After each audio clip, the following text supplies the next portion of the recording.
universe. That is very strong.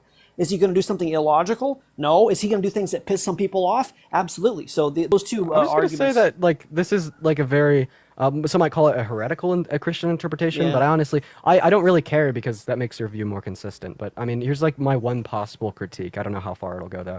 Would you agree that like a definition of perfection would just be like flawlessness, with a flaw being defined as an undesirable trait?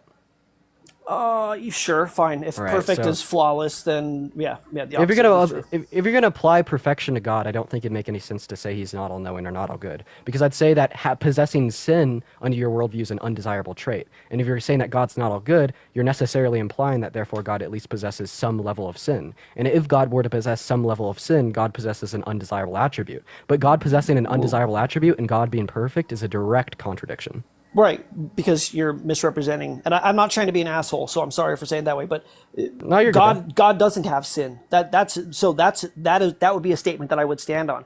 He is just, and he is So it's without all sin. good. So it's all good. That depends on how you define all good. Wait, what do you say that let me like? ask you this: what Go sin ahead. is God guilty of? Well, under my worldview, I'd particularly say causing the unnecessary suffering of 3.8 million children to starve to death each year, compared alongside other versions of the problem of evil.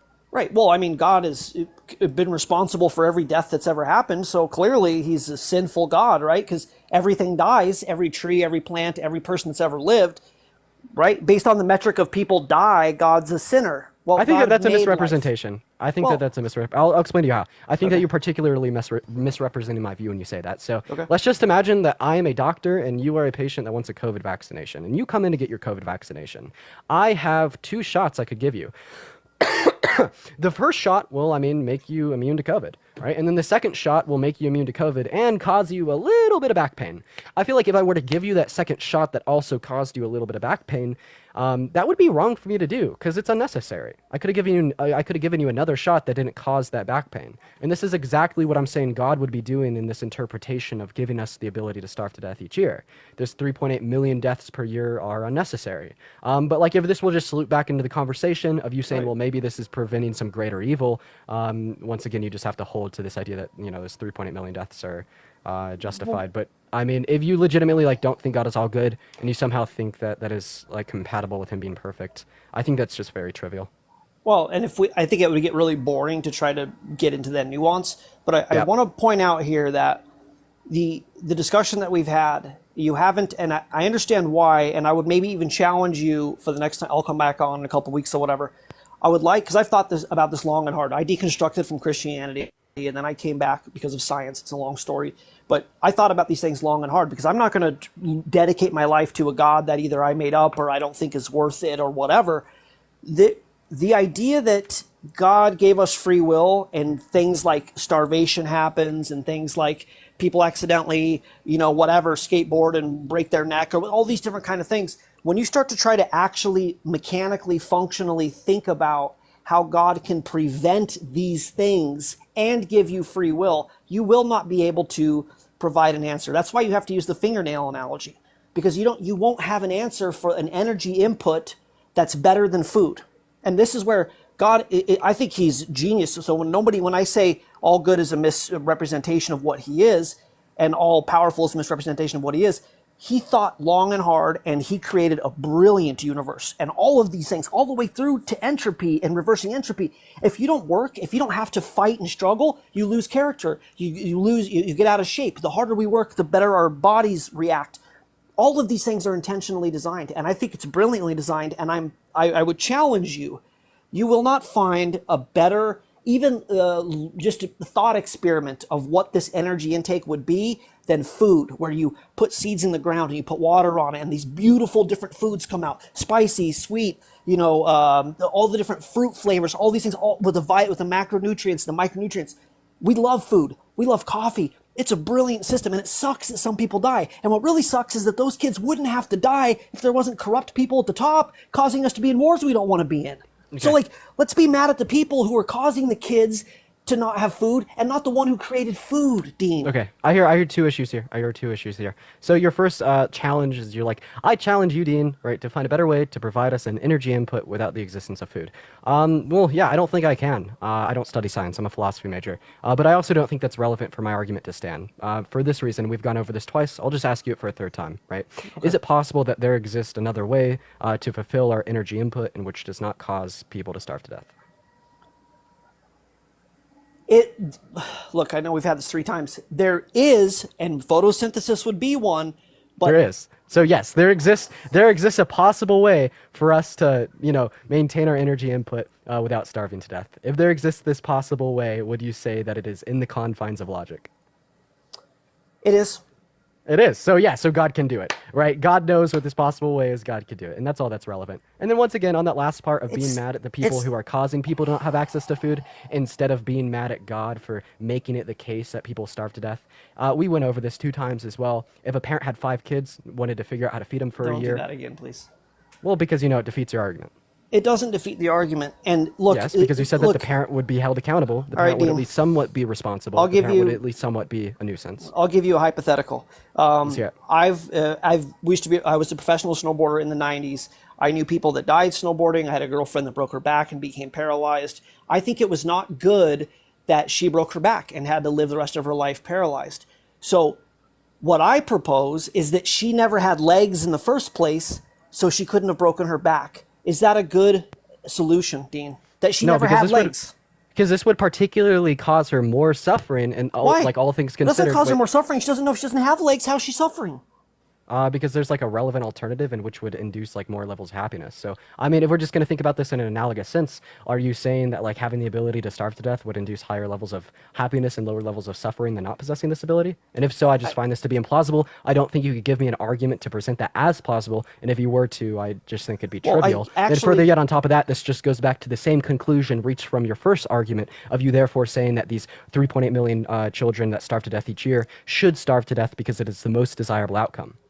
Right. I gave you not only an answer, but I gave you metrics, global data metrics for why the production of food from agriculture to delivery to food service is for the human civilization, for the human race, is a very important input of success, I hear you. Of wealth, I hear you. etc. Yes, so yes, absolutely. It is a good thing. So absolutely. That disqualifies your argument, in my opinion. Not at all. Not at all, because your argument that you're making actually reaches that conclusion. I'm not necessarily making an argument. I'm just naming the conclusion of yours, right? Because when you say that it's a good thing we starve to death because it promotes this commerce and it makes people have food and, money, happiness, yada, yada, yada, Why do you keep saying I think etc. it's a good thing? Honestly, Right. that's why I said it was intellectually dishonest. Why do you say it's a good thing? Yeah, because you think all things considered it should be the case. Do you disagree? But why do you think it's a necessary evil, you could say? It's a negative thing in this. Why do you characterize it as me saying it's a good thing or I want it to happen? You're misrepresenting my argument. Wait, I just told you, because all things considered, you think it should be the case. Unless you disagree with that. So you mentioned COVID and you mentioned vaccines and things. So you don't disagree with that. Go ahead. Well, so we know that there's positives and negatives of all medical interventions. Do I think that if somebody has a negative reaction, then therefore it shouldn't exist? No. But does that mean I'm in favor of vaccine reactions, Dean? This is the argument you're making why I said it was intellectually dishonest. I don't think I think it sucks that so I don't get too personal, but my brother's son was severely damaged by the hepatitis B vaccine, and that sucks. But you don't want to get hepatitis B. So in your argument, I don't think it's intellectually dishonest at all, because you're still saying all things considered it should be the case. I mean, but listen, this is just me representing your argument in its true light. Do you think they're good? Right. Yeah, so in the same way, I'd say I don't like the vaccine damages. I understand that you're saying that you don't like it when children starve to death. But in the same way, I'm saying, while I don't like these damages, I still want the vaccine. You're saying, while you don't like that children starve to death, all things considered, they should, right? And basically, here, I'll just show it to you. I will demonstrate to you in very clear language how I'm not being intellectually dishonest at all, right? Which reality would you think is preferable for? A reality where we can starve to death and we have commerce of food and 3.8 million children starve to death annually? Or literally any other version of reality where people don't possess the ability to starve to death? Oh boy. You keep going back to this, Dean, and I'm telling you, until you can. Please answer my question. I'm demonstrating to you I'm not being intellectually dishonest. Which version of reality would you prefer? The one where we do starve to death, but we have this commerce, or any version of reality where we don't starve to death? I think the version of the reality that we are in is So you good think- and is a good design, and I think it's better than the scenario where we don't have food. Yes. You think it's better, so therefore you think it should occur. When we're talking about what is good or what is bad, we're just saying what should and shouldn't occur. I'm not misrepresenting your argument when I say that you think all things considered, these 3.8 million children should starve to death. Okay. As long as you can agree that you don't think that the very rare occasion of a vaccine side effect isn't good, then I can say that we agree. Because you're Yeah, of asking course. me to say that yeah, it's of course, good. I get you. Like Okay. for instance, we'll put it in this way, right? Like there's this guy that fell down a cave in Boulder, Colorado, where I live actually, right? And he got his arm stuck under a rock. Yeah, and he You cut know his what I'm arm talking off with about? a And he knife. cut Yes, that I'm shit off. from We'd say all Colorado. things considered, yeah, me too. I live in Boulder. Yeah. You're saying all things considered, it was good for him to cut his arm off because it saved his life. True?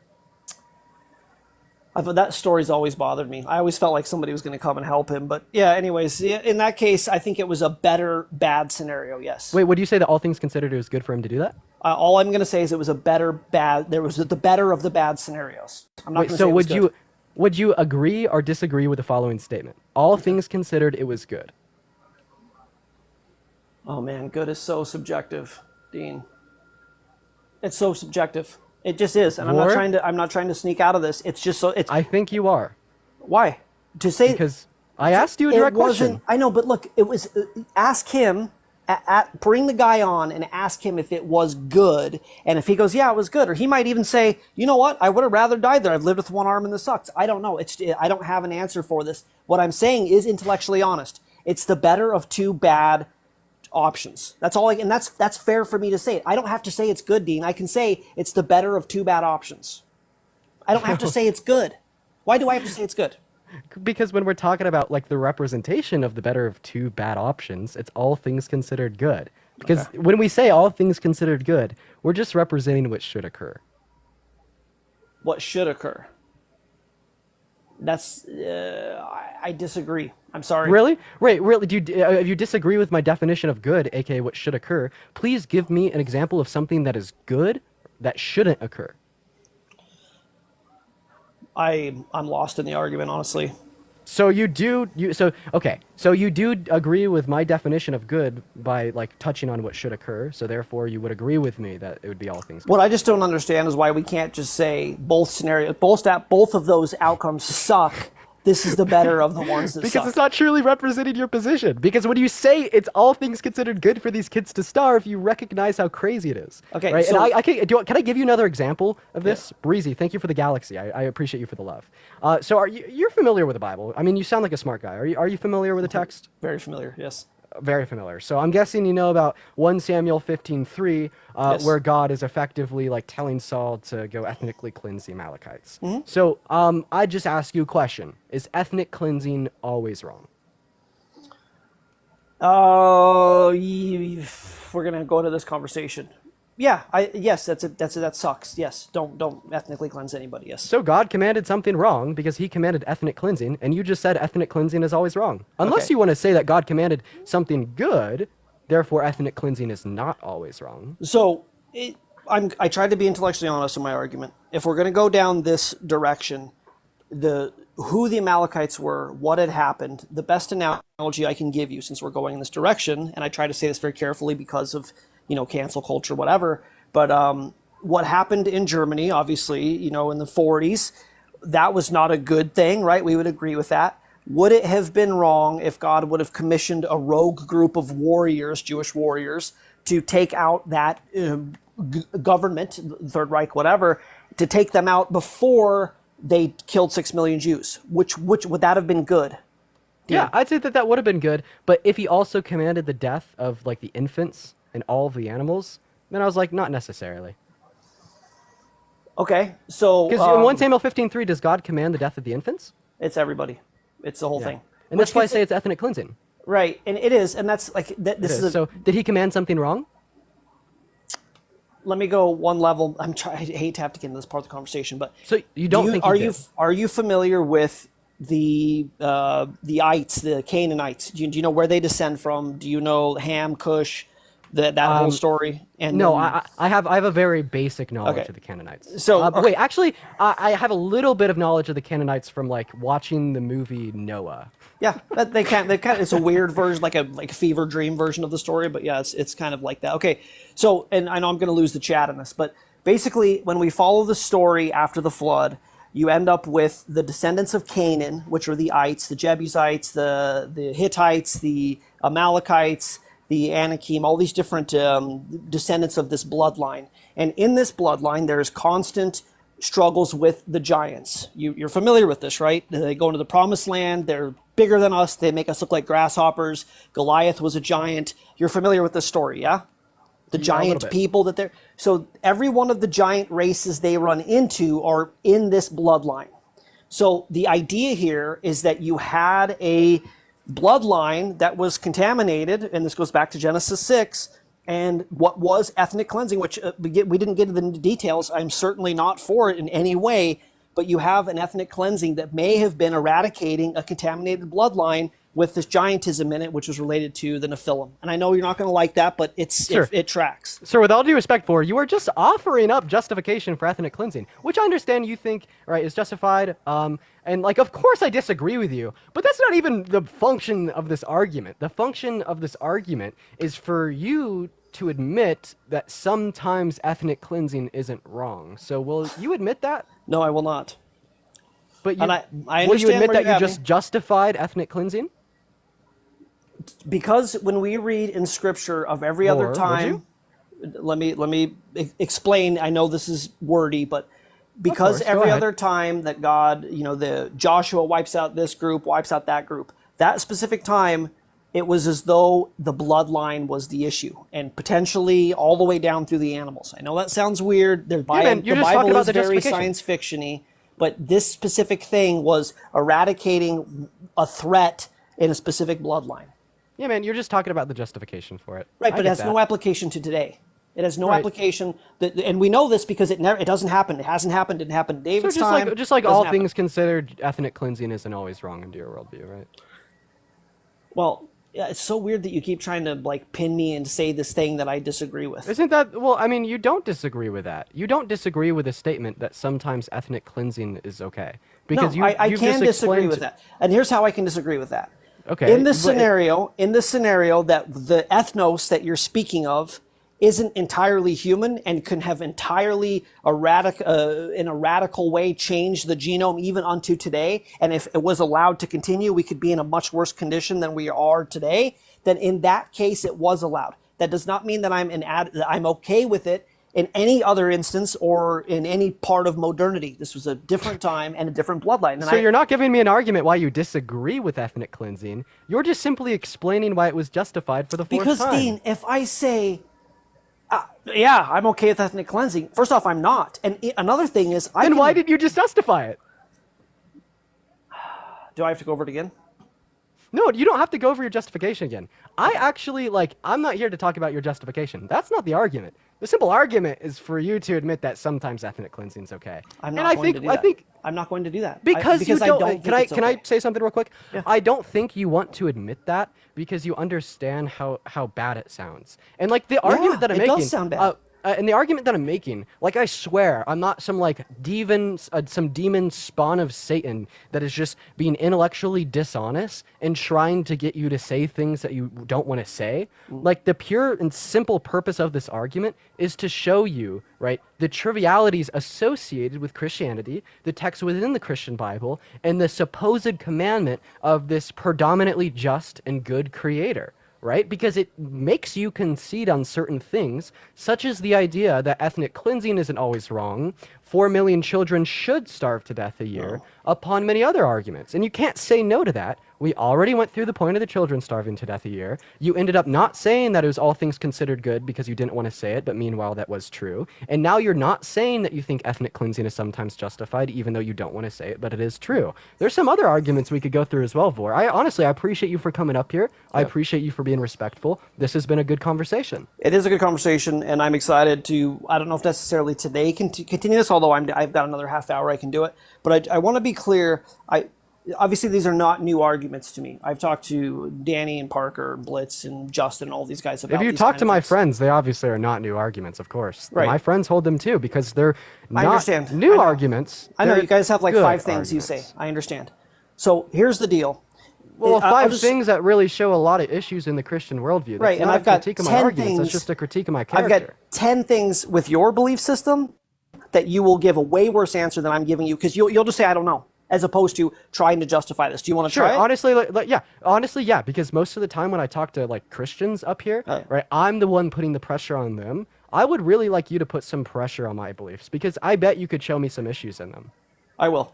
And Go let's for do it. that in a second. But because a goal of mine is to not only be intellectually honest, to be very nuanced about who I think God is and the goodness that I think He is, but is to actually be able to give an answer for this conversation. And as we leave it, I want my final stance to be, in the case of the Amalekites, I believe, and I know people aren't going to agree with me, but it's funny because you don't believe in the God of the Bible, so we're like talking about a fairy tale book in your mind anyways. Yeah, I don't think But- that the God of the Bible can Right. exist, point blank period. I Right, think it's when- impossible for the Christian God to exist. I Okay, think that and- there's contradictions in its nature. But continue. Fine, we'll talk about that in a second. But in this scenario, because we have the history of Genesis 6, where the sons of God came into the daughters of man and created the giants, we know this story. And then after, there were giants afterwards, and we see them over and over and over. Can we talk about that real quick? Yeah, of course. I don't think that we, like, even as a Christian, you should, like, follow Genesis as a historical recount of events. No, it's 100% historical. Okay, I have a question. Do you think that incest is morally wrong? I would love. Okay, we're going to go into my area, so give me 1 second. Pause the incest thing for 1 second. Let me finish my point. Ethnic cleansing is not okay. What was commissioned at that point with the Amalekites was an ethnic cleansing, you can call that, but of a hybrid species that was a detriment to the human genome and to the potential future, including us today. And had it been left unchecked, it would have obviously grown exponentially, and it wouldn't have been this tribe, it would have been globally, and we would be dealing with something. And and for all we know, they could have entirely taken us over, and it was a necessary of the 2 bad options. So I'm not Wait, now you're saying it's screaming- necessary. So now not only are you saying that ethnic cleansing is sometimes good, now you have to say that ethnic cleansing is sometimes necessary. And just to respond to some of the things that you've said, well, you're saying, well, it was not humans, it was like a hybrid of humans and non-humans, etc. I don't think that's relevant. Because when I define ethnic cleansing, I just define it as the eradication or the killing of a particular group dependent upon their ethnicity. And this Right. is exactly what you'd be describing, even though you describe them as some human, non-human hybrid. So would you agree with this definition of cool, ethnic fine. cleansing? Yeah, so let's do this. If you have a non-human threat, a non-human ethnicity that's non-human, that's a threat to humanity, in that case, I'm okay with it, yes. Okay, yeah, I wouldn't hold to that in the case of infants. I think that maybe we could like suppose some group of But like if the people infants have the dependent same upon. genome, why would you not adhere to it? What are you going to do with them? I just don't even think that's like possible to exist. I mean, Why? can What we go does through that some mean? like? Can we go through like some of the issues associated with accepting like the first book of the Christian Bible, Genesis, as Yeah, historical we're recount of going to go events? do that. But the question is, if hereditarily this information is passed down, and the children would be it hereditarily, you can't just say I don't believe that. That's functionally how epigenetics works. Yeah, I mean, I would like suppose some like relevant alternative to fucking killing the infants to like just not allowing them to procreate, and this would like cause less suffering. Yeah, well, you find out that you're not going to have a better solution. So, okay, moving on Okay. to the I mean, moving on so to I mean, the conclusion of that argument was just to get you to admit that sometimes you think ethnic cleansing is okay, and now you're just trying to convince me that sometimes ethnic cleansing is okay. well, I mean, I get where you're going, but I don't think you're clarified gonna my agree. stance specifically. In no case is ethnic cleansing of humans of their belief of whatever okay. Never. So ethnic cleansing is wrong in these specific cases. It's weird, dude. Like I like you. We're trying to have a good conversation. I don't understand when you do this like a little bit of twisty. Is it like a dominance thing, or like I don't understand why you're doing this. You're misrepresenting what I'm saying and trying to get me to agree of a straw man version of it. I don't think it's a straw man. I don't think It it's a is. misrepresentation. Okay, just say this And I've after already- with me. So, Dean, sir, okay, so represent what I'm saying. Say, VOR says the only time that ethnic cleansing is okay is if it's non-human. Okay, And then we can so- move on. Okay, so then therefore, sometimes you think ethnic cleansing is okay. Oh, so you just go back to it. It's like you just go back to the same thing. I'm not the guys you normally debate, Dean. Represent what I just said. I mean, What did was I just my say? I What have a did I question. just Was say? my representation false? Yes, you keep saying, you're trying to say that VOR says that ethnic cleansing is okay. Here's what I want you to say. Sometimes. Wait, can I give VOR you? Okay, I'll says say it. non-human ethnic cleansing, it can be okay. Situational. Can you say that? VOR says that non-human ethnic cleansing can sometimes be okay. Thank you. But now, I'm guessing you're somewhat that. antiquated with propositional logic. So here is some very simple propositional logic, right? If you make the statement that ethnic cleansing is wrong in all scenarios, right, we could group the ethnic cleansing of non-humans under this umbrella term, right? But as you just stated, you do think it's acceptable in these cases of being non-human, so therefore you wouldn't be in obedience with a statement ethnic cleansing is wrong in all scenarios. So what is the alternative to the statement ethnic cleansing is wrong in all scenarios? Well, ethnic cleansing is sometimes okay. If you would like to, support this view by saying it's only justified in cases of non-humans, well, I digress, because if God commanded you to ethnically cleanse a group of humans, would you do it? No. You wouldn't follow God's commandment? No. Would you be doing something wrong by not following God's commandment? Probably. I'd take that up with him. Okay, so you just said it's wrong to not ethnically cleanse humans. Thank you so much. So anyways, so we see that doesn't really stand. Right, so we're on the same page, which is, in my belief, they weren't either entirely humans or that's just what it is. Wait, you just said that you'd be doing something wrong by not ethnically cleansing humans. No, I said I wouldn't. Okay, whatever you said at the end there, I'm saying that if God told me to go wipe out these people, I wouldn't do it. And I would Yeah, and I said, would you face be his doing judgment. would you be doing something wrong by not doing it? Oh, it depends on by wrong by who. If God told me to do it, he'd be pissed. The people that I didn't unalive would be happy. Wait, doesn't your standard of rightness and wrongness extend from God's character? Yeah. So God's preference for you to ethnically cleanse this group of humans Right, but is here's- therefore good. here's the so, I problem- mean, we've shown here's- you that now you have to concede hypothetically that Right. ethnic cleansing can be justified even in circumstances of But humans. here's the problem with that, again, kind of bizarre argument that you're making, is that it's entirely possible that I stayed up too late, I had a bad meal, and I had whatever, and it's not God talking to me, and I'm on a live show with thousands of people, and I'm being very clear to say that if I wouldn't unalive anybody under any circumstances. If my wife told me or God told me whatever, the situation where I'm in a camp with God 2,000 years ago and there's a fire over there and this group's going to entirely vanquish all of us and all of humans in the future, whatever, 3,000 years ago, it could have been a different situation. But to try to get me to agree to this in some weird way today in a diplomatic place, I'm not going to do it. You won't. Yeah, you haven't agreed to like the conclusions of Okay. any arguments. All right. Personally, I think that's like dishonest, but like whatever. Can I like present you Let's my go to argument? incest. Sure. Yeah, we could touch on that real quick. Okay. So, I mean, I'm guessing that you know what I'm going to say, right? Like the children of Adam and Eve, like necessarily had to commit incest of in order course, to reproduce. yeah, incest was absolutely 100% okay for thousands of years. So did God command them to do something wrong? No, this is not? brilliant. I love this. Okay, so the theory of evolution teaches that through random mutations, all of the functionality that we see and the complexity of our gene code arose, just defying the second law of thermodynamics. And here we are, everything became more organized. Well, according to the Bible, Adam was the perfect human. He was the perfect gene code made in the image of God. So do you know why inbreeding is a problem, Dean? Other Yeah, than it's because gross. of like the genetic malformed offspring. That'd be Right. one of the predominant reasons. But how does this happen genetically? How Mm-hmm. come there's malformation? What happens? I don't know like the particular science behind Okay, it. I just so- know that it does happen. So what happens is if you and your mate copulate, if you have mutations in your gene code and your mate does not, then during recombination, the gene code will select the areas where she may be having a mutation and you don't. And We could so, jump to the conclusion of you just think that like they were genetically pure. They couldn't have malformed offspring. Right, but it's even cooler than that. It just takes me a second to walk it through. So Right. the problem with inbreeding is you have the same mutations being passed down hereditarily. So let's say it's a nose or a tooth or something with your mouth or whatever. That genetic mutation is going to be passed down. And then in every generation, new mutations are added. You know this, right? Every generation, we aggregate new mutations. No, you're teaching me a lot about science. Thanks, man. Yeah. So what's cool about this is that with inbreeding, why we're not to do it, is you have rampant increase in mutations and redundant mutations. And there's no recombination where somebody with a better gene code can come in and basically provide you the unerrored gene code in the areas where yours is errored. This is why purebred dogs have a lot of genetic mutations a lot of times, because they have these redundant mutations. So with inbreeding, you get the mutations, then you get the new mutations and the new mutations, and there's no correction. And so very quickly, 3, 4, 5 generations, you end up with the Whitakers. You know, that everybody's seen those videos, God bless them, in Tennessee or whatever. That happens with a corrupted gene code, basically feedback looping into more mutations. So I get the argument, man. right. So Adam and Eve, right, perfect gene code, no mutations.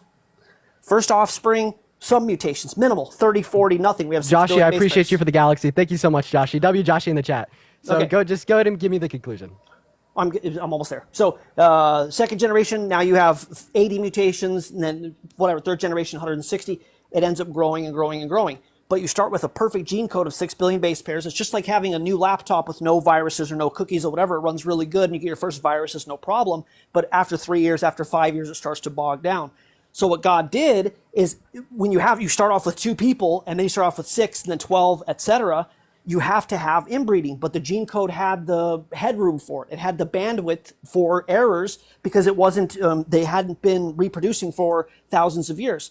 So what ends up happening is brilliantly, after about 3,500, 4,000 years of human reproduction, God goes, okay, we're diverse enough. You cannot afford any more mutations. So we are putting an end to inbreeding. So from here forward, if you inbreed, it is a violation of my law because trust me, it's not going to work out for you. So inbreeding is actually evidence of starting off with a good gene code and God having the foresight and knowledge to say, we don't do that anymore because it's going to be bad. So we don't do that anymore. Yeah, I get it. So effectively, you're saying that like incest is wrong if and only if it reduces. It would conclude in like malformed offspring or genetically malformed offspring. And incest is not morally wrong if it cannot conclude in malformed offspring. Correct? It's not really morally wrong anyways. Why would it be morally wrong? Incest? Yeah. What by what moral? Who's God's moral? Human Yeah, moral? by God's moral. Leviticus 18. Okay, so are you saying This is morally an wrong, internal but- critique. But here's my critique back to you. Yeah, you're saying that it wasn't wrong for them to sleep with one another, right? Because when they committed incest, it didn't result in malformed offspring. So here's my thing. If I were to engage in intercourse with my infertile mother today, that wouldn't reduce in malformed offspring either. So by your logic, if I were to fuck my mom or my grandma, that wouldn't be wrong for the reason that it's incest, since they're infertile, and we wouldn't be able to produce genetically malformed offspring. Right. I mean, I'm not for it, but I don't even know what you mean by wrong. Interesting that you're using so many subjective ideas Wrong. and No, defining. this is an internal critique. This is morally wrong in the context of your worldview under God. Under the Christian worldview, right? If I fuck my mom and then go fuck my grandma, right? That's not wrong for the reason that it's incest. Can you agree with that? Are we talking about like my own belief systems about that being, I don't agree to that, or are we talking about biblically? Because we're talking about in accordance with your belief system that is obviously based off upon the Bible, Right, Dean, because where do else you would you draw think- rightness and wrongness from? So just please, I'm asking you a direct question.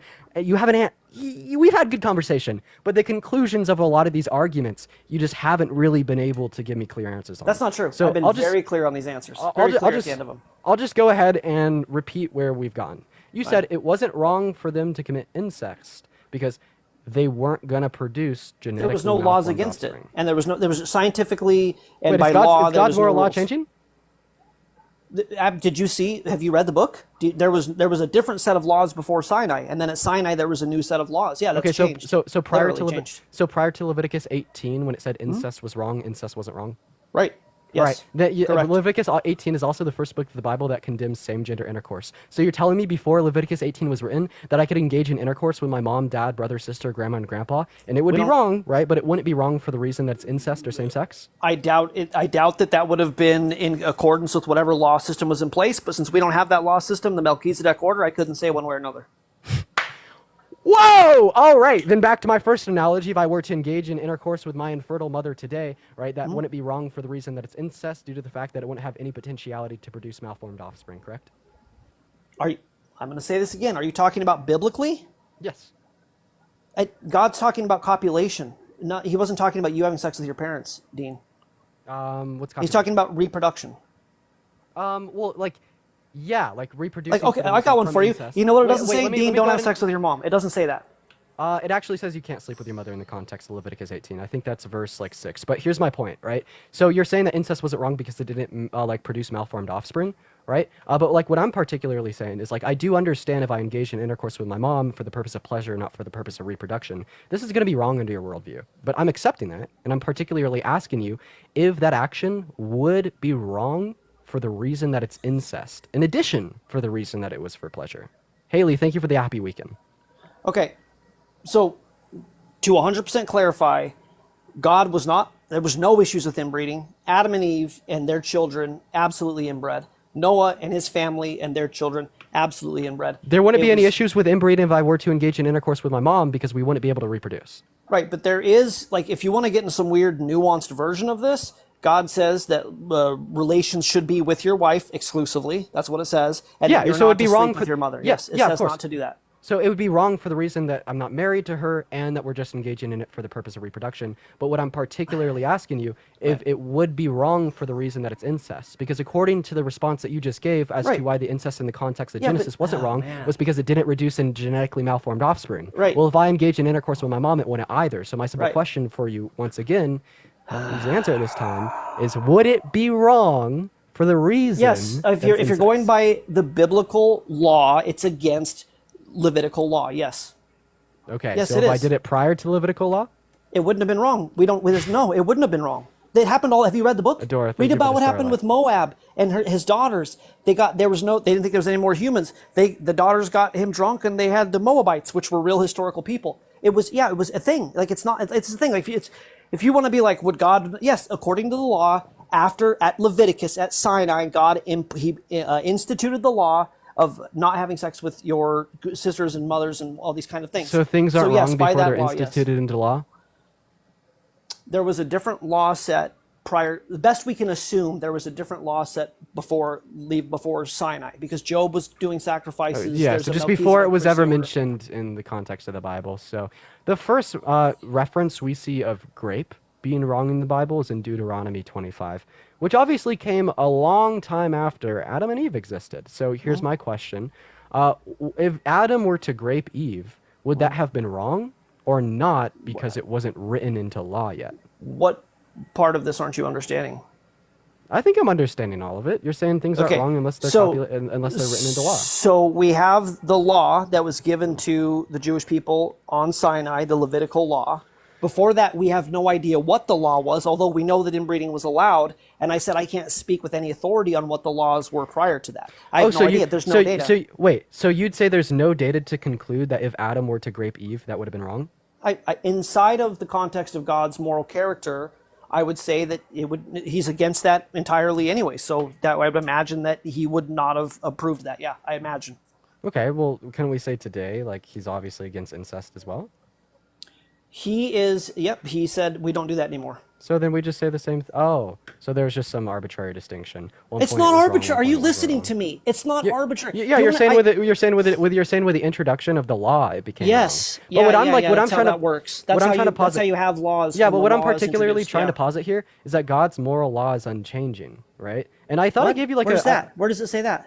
I mean, this would Where, just are be you like just a, making this up at this point? Yeah, because before it was codified into the context of law that grape was wrong, I'd still imagine that that was wrong. And I'd still imagine that most Christians would Right. say it's too wrong for two males to engage in intercourse prior to that being put into Levitical law, even though it Okay. wasn't written into Yeah. law yet. We could say the same thing about all Levitical laws. Like, for Right. instance, like, was it wrong for me to bang my mom, dad, brother, sister, and grandma and grandpa before that was written into Levitical law?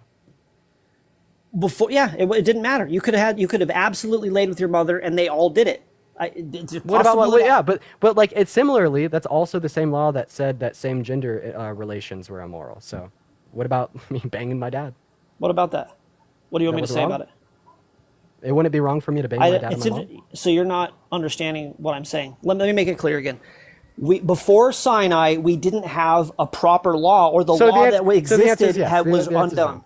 So yeah, The so answer is we that don't would've know. been wrong. It's what I've told you. The answer is we don't know what All the right, law yeah, was before. yeah, man. If you want to say that you don't know if it was wrong for me to bang my mom and my dad, that's fucking crazy. But you know what? at least you're consistent. But that was the conclusion that I did want here. It That happens was the, all. like I what don't are like you this s- is the conclusion. Okay. Bro, I would say, yeah, it's always been wrong for you to bang your Cool. mom and your dad. Yeah, there's a lot of things that like we agree with or don't agree with today. It's fine. That has no context on assuming what God had in Has law slavery before. always been wrong? Are we gonna we're gonna go down that conversation too? I don't Okay, even think let's we do need to. this. We just need to touch on the fucking question. Let's- I think we could save a lot of discussion in the context of slavery and just ask the baseline question. Has slavery always been wrong? Okay, we're not doing that right now because we need to finish once again. We're not finishing the original argument, the original question. And I've made very clear my stance on this. I've answered it somewhere between eloquently and cogently. Before Leviticus, we don't know what the laws were, but we know that it was okay for all kind of inbreeding because it was how humans got here. And Yeah. then at So that's Sinai, fine. we got a new rule set. And That's by a the fine way, conclusion. there's another covenant. When Jesus came here, there's a new covenant. There's the New Testament, the new covenant, where now the rule is love God and love your brother. That's the main rule set. Sir, the reason that I say that conversation is particularly finished is because it just reduced down to you saying that you don't know if it was wrong for me to bang my mom and my dad before Levitical law was written. And so Right. I like that. I think that's an absurd conclusion. I think that we could agree to disagree on that point. What would be absurd about that? Why is that absurd? We don't have any data. Why is it absurd to say that you don't know if it was wrong for you to bang your mom and your dad? What Really? I'm saying is we don't have the data as to what the rule set was. It can have been and it can have not been. We don't know what the rule set was. We know that inbreeding was okay. It was actually necessary. When you start with 2 and you get to 8 million, that I has hold to to the happen. idea that like morals are particularly unchanging, right? I mean, like I'm gonna say that like That's not something, Wait, listen, I'm gonna say that something can be good or bad dependent upon the context. Right. But what I'm saying is like if we have something bad in a context today, it was also bad in that same context 1,000 years ago as it was 1,000 years before that. Right. So like That's this just is not why I factually true. I mean, you can I say don't- that all you want to, but it's just not. Things have changed. I'm 46. The morals have changed in my lifetime. They're Wait, so- dramatically different than wait, they were so- 50 and 100 and 200 Wait, years so ago. what do you think dictates like what's right and wrong? Here's a good one for you. Do you know Can you that answer my question? Yeah, I guess whoever's in charge, largely. Whoever's in charge. Okay, so in the context of societies, like 1,500 years ago, predominantly those in charge deemed it as like morally, socially permissible and acceptable for older men to marry like girls as soon as they went through puberty. Right. So in the context of those societies, do you think it was justified for 50-year-olds to marry 9-year-olds? I love the statutory rape laws. I think they're great. I think we should protect the minors. I think that's great. But that's a good example of how 100 years ago they thought differently than they do today. Right, but would you say that they That's- were still doing something wrong back then? Would I say that they were doing something wrong back then? I personally think that it's a terrible thing for an adult to engage in any kind of relationship with a Yes. minor. So Yes. what we see is that yes, right, what is right and wrong, if the context remains consistent, is wrong across the entirety of history. So this is just you directly contradicting your earlier claim that it's not. Okay, there's two things here. I'm talking specifically about the law that we know of where you're saying God said incest is, we can't do incest anymore. And you were speculating about prior to Sinai what was there. And I said, I don't know what the law was, but we can infer that it was in line with God's morals. So I didn't give the answer that you're saying. Once again, you're misrepresenting what I'm saying. Secondarily, I was particularly representing the idea that I think moral laws are going to be unchanging if context remains consistent. But once again, you gave us your conclusion on that, and I'm not contesting your conclusion because I think that once again your conclusion enough is absurd, saying that you don't know if it was wrong for me to like bang my mom and my dad. But there's like one other particular issue that we haven't gone over up until this point in the debate that I'd really like to go over, and it has to do with the fact that I don't think God had any reason to create. Can we talk about that? create what? Reality? Yeah. So, do you think God's perfect? Do I think God is perfect? Yeah. Define perfect. Flawlessness with a flaw just being an undesirable attribute. I think he's without sin. Dude, Psalm says God's perfect, man. Is God perfect? Why don't you? Okay, so let's. I want to try to. I understand what you're looking for here, and I'm trying to be nuanced in my answer. You keep using, this is a frustrating thing about this debate for me, is you keep using a lot of kind of arbitrary terms, and then trying to pigeonhole me into your definition. And that's why I said you were intellectually dishonest. And I feel like you've been like that through the entirety of this discussion. Well, sir, I've just been asking you questions. You could because you could like here's- agree, disagree, give your own here's the definition. thing about, That's fine. Kind of. Like I promise I'm really not being that intellectually dishonest. Like I'm just asking you if you think God's perfect. Okay, If you hold a different so let me ask you interpretation of this. perfection than I do, go ahead and give it. Right. But we're just So- simply like trying to relay an argument. But before we are able to relay an argument, we have to at least agree upon some base Right, facts. well, and I just a base simply ask you fact about what God's definition of perfect one means. second, sir. Right. I just also like to like clarify that like it seems incredibly intellectually dishonest of you to accuse me of being intellectually dishonest when I'm just simply asking you if you think God is perfect. Well, the intellectual dishonesty claim, and I understand that's a big deal, and so I'm not trying to be offensive, but what has happened in this debate multiple times is you've taken an arbitrary definition, like good, and you're trying to pigeonhole me into agreeing to your definition of it. And Dean, that's not intellectually honest. And you don't Hey, allow me I to be intellectually demonstrated. honest. I particularly demonstrated how you would agree with my definition of good. So I define good as what should occur. And when I say things are all things considered good, it's all things considered what should occur, right? And if you think I'm pigeonholing you into agreeing with this definition, well, we could just like explain how you actually do agree, right? Like if you don't think a fair definition of good is what should occur, well then please counter this by giving me an example of something that you think is good that doesn't fall under the definition of what should occur, but rather would fall under what shouldn't occur.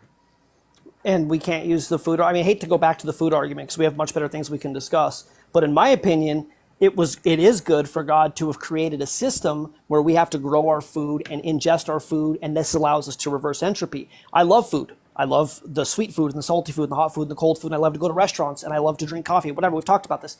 I think it's good.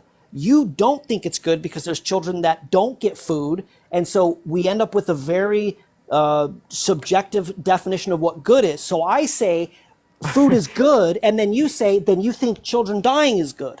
And then we've had this conversation it's like four times. Because we're this has come up. recognizing two things. Something can be good, something can be bad, something can be all things considered good, something could be all things considered bad. I feel like you're intentionally misrepresenting this. When you say that good is not resemblant of what should occur, and then you're unable to give me an example of something that's good that shouldn't occur, well, first of all, that's just you being intellectually dishonest. So then on top of that, by denying the definition of good as what should occur, you are in turn denying like normative ethics, right? When we're talking about like deontology in the context of normative ethics, that is like what should occur, what ought to occur, and the same would be true about like util frameworks of normative ethics. Like you were just denying our very baseline understanding of like normative views on ethics. Like a very reduced level, what is good is just simply what should occur, right? And I will just demonstrate this once again. I demonstrated it to you earlier, but you like to call it intellectually dishonest, so we'll go over it again, right? Very simple question about the starving conversation we had earlier. So which form of reality would you prefer? A form of reality where 3.8 million children die per year, but we also have the commerce of the sale of food,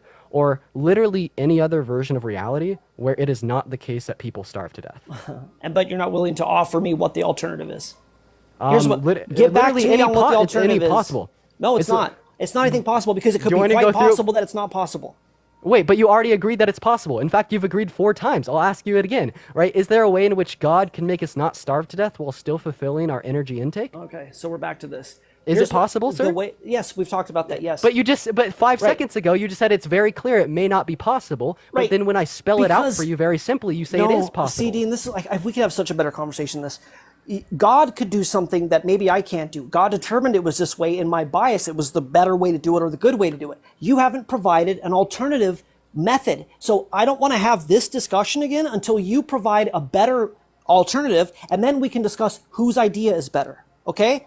When you bring me a solution instead of some arbitrary thing that you're not going to find, and then we can have this discussion. Until then, you're being intellectually dishonest. So, Vore, do you mind if I tell you why I think that's a straw man?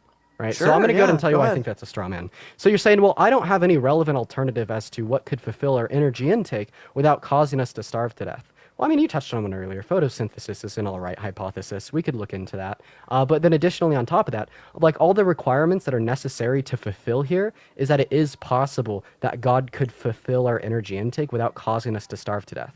Because basically my argument would follow, if God can do this and God doesn't do this, God is causing unnecessary suffering. And I feel like by you saying that you will only engage in a conversation with me if I present to you the relevant alternative of how God would actually do this. Yes. Well, this is just incredibly disingenuous because we need to make one supposition to have this conversation.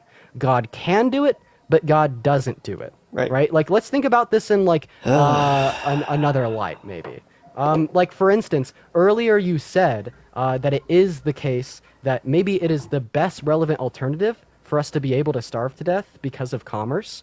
Well, this is like if I were to simply say to you, Vor, I'm not even going to entertain that hypothesis unless you could give me a 10-page thesis that will accurately demonstrate if people lack the ability to starve to death and the commerce on food dropped, that overall suffering would rise. See what I mean? That's intellectually dishonest. It's not, though, because I came here with data and an argument for my defense, and you don't have that. You have the because I'm giving you a rational scenario. argument. But it's make-believe. So now you're just calling a hypothesis make-believe. But now you're saying you came here with data and I didn't come here with data. That's because I'm making a rational argument. I'm making a rational argument. I have a question. Does data concern empirics or rationalism?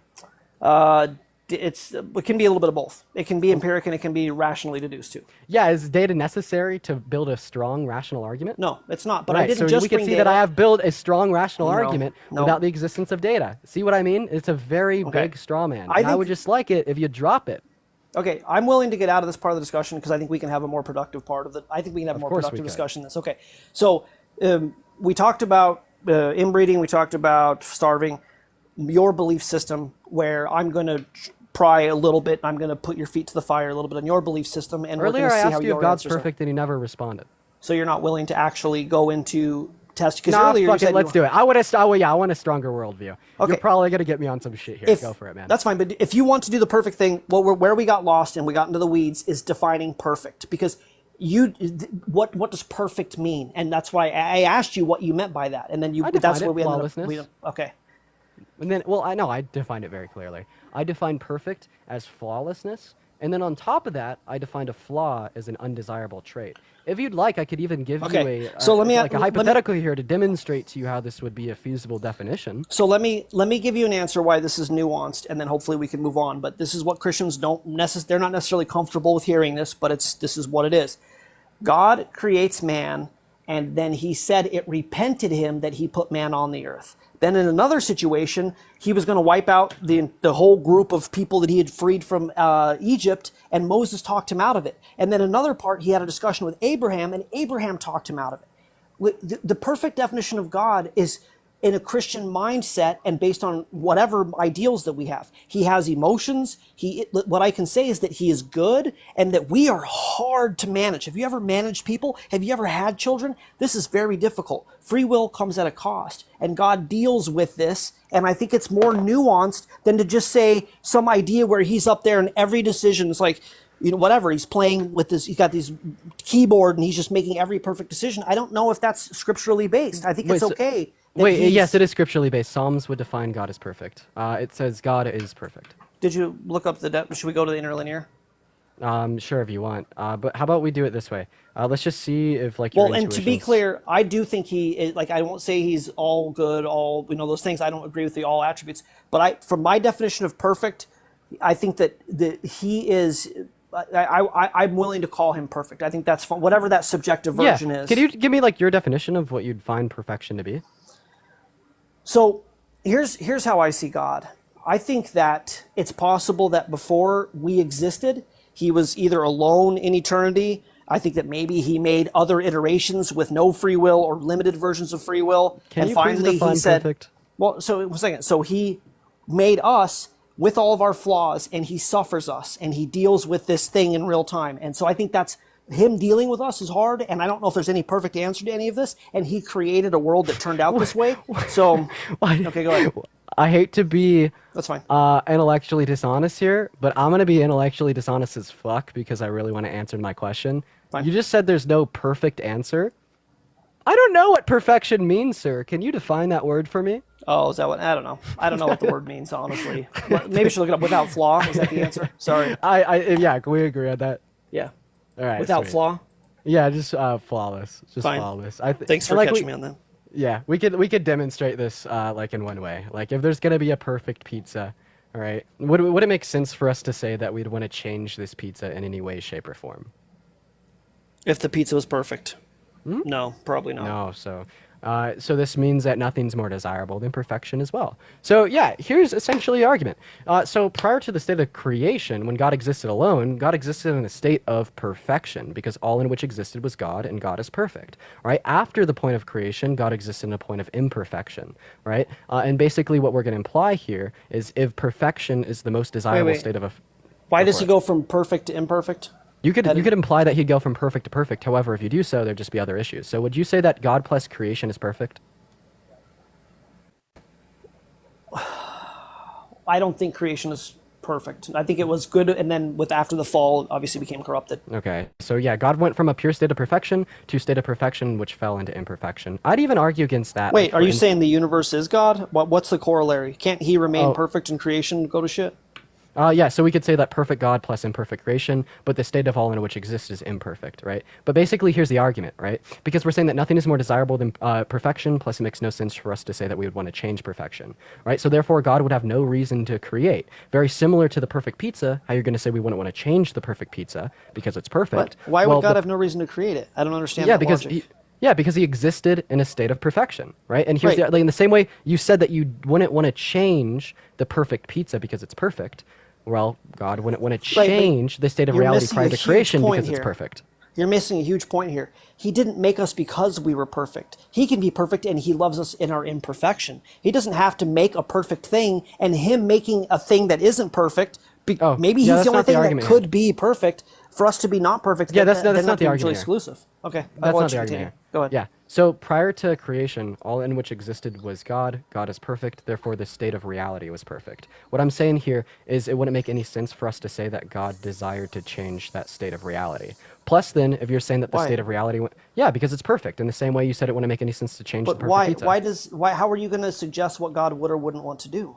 Yeah, because it'd be contradictory in the sense that if God went from a state of perfection to a state of imperfection, and nothing is more desirable than perfection, you're saying that God desired to do something undesirable, which is a contradiction. No, see, like, dude, I want to try to hang with the philosophic thing. I try not to just like punt on it, and be like, you guys have spent too much time going through these mental exercises to try to whatever rationalize reality, whatever it is you guys are doing. But the idea that God is perfect and he made an imperfect reality and this is somehow contradictory or a problem for him isn't a problem. Like, that's totally arbitrary that you Can would you say, desire God, something can't do this. undesirable? Can you desire something undesirable? God did. He desired us, and we're undesirable. But would you say that this desire was all things considered undesirable? Okay, so now I'm trying to find if we're all. I don't know. Well, all I know is that the whole thing is that Here, what about this? we are What do you- broken and he fixed us. He is not broken and What he about this? relates What do with you? us. What's So the let's problem? say let's say that you had a $100 bill in your hand, and your friend had a $25 I'm not bill in your God, hand. dude. I mean, now you're trying just to- naming off the categories. We're talking conceptually here. You had a $100 bill in your hand, and your friend had a $25 bill in his hand. Yeah, would it make sense for you to give him your $100 bill and take his $25 bill? No, Could you it desire doesn't to do make that? any sense that God deals with us. It doesn't make any Right. sense. It doesn't make any sense. You just fucking conceded. It does. Well, of course, I would concede. God dealing with imperfect humans. God walked on the earth and let us spit on him and pull out his beard and kill him so we could live with him. That doesn't make any sense. Yeah. Welcome to the you just- gospel. You just said that your gospel doesn't make any sense. God loving us in spite of us doesn't make any sense. Yeah, it's funny that you're laughing. This is the beauty of it. This is the beauty. This is like, I get it. You're just like whatever data, one and zeros. This is the beauty of what God is, Dean. That he shouldn't love us and he should have just wiped us out, and instead he deals with us. He comes to his earth and lets us kill him so we can live with him. It doesn't make sense. This is the goodness of God. What's the problem?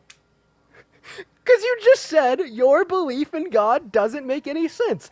God creating doesn't make any sense. The Gospels doesn't make any sense. That's the funny. problem here is that I fucking agree with you 100%, and that's why I'm agnostic. So God loving us even though we don't deserve to be loved disqualifies him from being God in your mind?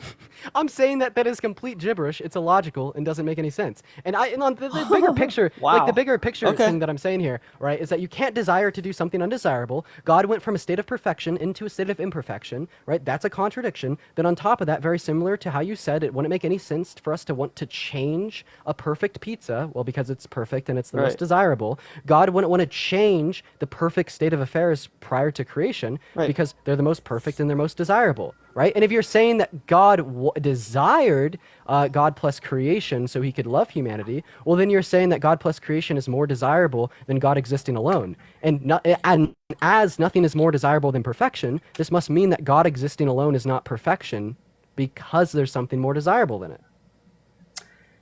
Have you read the Bible? Have you read the message of Hosea, No. where God instructs the prophet to go marry the prostitute? Have you read that whole thing? Okay. No. So I'm glad we got to this part of this discussion because this is key. If God is real and he loves you and me in our broken state and it doesn't make any sense, but it's beautiful and you don't see that, that's on you. Wait, this is my question though. Is God It doesn't plus matter God if- loving humanity more desirable than God existing alone? By whose metric, Dean? God's. Okay, what about ours? Ours doesn't fucking Don't matter. laugh. Yes, it does, Dean. You fucking matter. We all matter in this room. We matter, and we are here because he loved us despite us. And that is okay. And you don't have to accept that. God is good Yeah, and but he's like willing to love my us. point here is that like we're fathomable, right? So like I'm just asking you, right, from God's perspective, which state of affairs is more desirable? God plus God loving humans or God existing alone? In God's reality, God with humans, which is why he made us. And is anything more desirable than perfection? In your definition, like you're trying to be in the mind You and heart of agreed. God. You agreed with the definition, Look- sir. So now you're saying that God plus boy. love for humanity is more desirable than God existing alone, and if nothing is more desirable than perfection, You want me to well, actually answer this? God's not perfect. I think God existed for maybe a very long time without us. And whatever, you could say he got bored, he was lonely, who knows? But then he decided to make us, even though we did fall, and then he decided to die for us, to redeem us. This is the beauty of what the goodness of God is. And it doesn't have to make sense. And like, if God is real and you meet him and you tell him it doesn't make sense, you guys can take that up. But this Can I is ask the you a core fair tenet of the question? gospel. Can I ask you a fair question? Yeah, please do. Right. This isn't even about the debate, right? This is a very fair question, right? Because now we're talking about the tenets of the gospel and we're talking about a little bit of some preachy shit, right? So, would you say that it is fair for me, it is reasonable to expect me to not believe in Christianity because I can't rationalize it, because I can't make sense of it? And it is almost unfair to assume that I should be something that I can't rationalize nor can I make sense of it, with you admitting that you can't rationalize and you can't make sense of it either. It depends. It's fair. It is fair. And the Bible says that there's going to be people who live a certain way and God is impressed by the way they lived and judges them fairly. So I think Christians kind of get that idea wrong. It's entirely possible that you could live on this earth and you could go, you know what, this doesn't make any sense and I'm a man of logic and God will understand me. Wait, However, would you say that it doesn't, would you say that like a belief in God is logical? it is, yeah.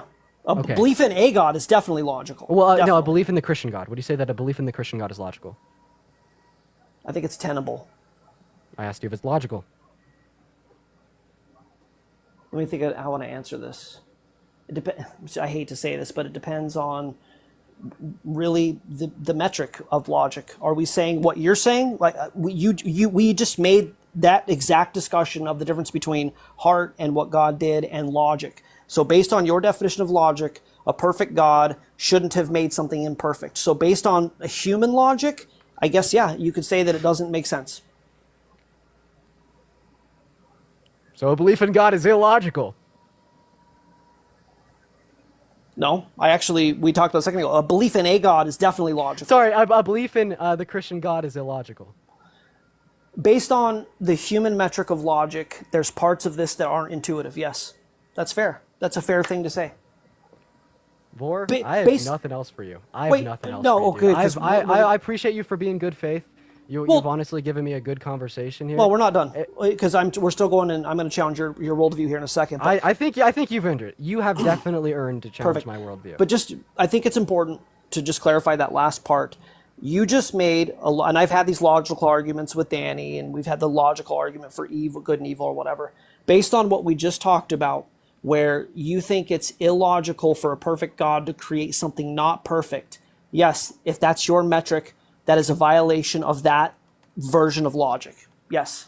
So that's fine. That's fine. And at the root level of this, there's evidence to support what we believe, but a lot of it's going to be a faith issue and a heart issue, and if you're willing to. And a lot of this is if you're willing to come under servitude of the living God. And that doesn't necessarily always have to be logical. When God said to Abraham, take your child up to the sacrifice, to sacrifice him, that wasn't logical. That wasn't a logical thing. And when God said to do this and that with Moses, it wasn't always logical. And God's okay with that. God's okay with asking you to do the thing that doesn't make sense to you. Sure, I'm fine with that conclusion. I'm perfectly fine. You're saying that the belief in the Christian God's Okay. logical, right? Hey, before Okay. you do question my worldview, I need to go pee real quick. Is that all right? All right. You could. Yeah, that's good. Okay. I'll just engage with the chat for a minute. I'm good. Yeah. I won't burn it down. Go for Okay, it, brother. I'll be guys. right back. I'll engage with the chat for a little bit. If you guys don't know me, I'm VOR. I believe the God of the Bible created this reality. I'm a nuanced Christian, obviously. Most Christians think I'm heretical. Uh-oh.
No fucking way.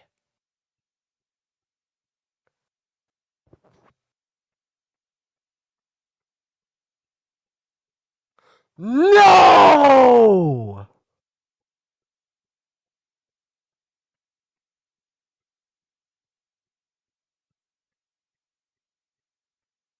Holy fucking shit.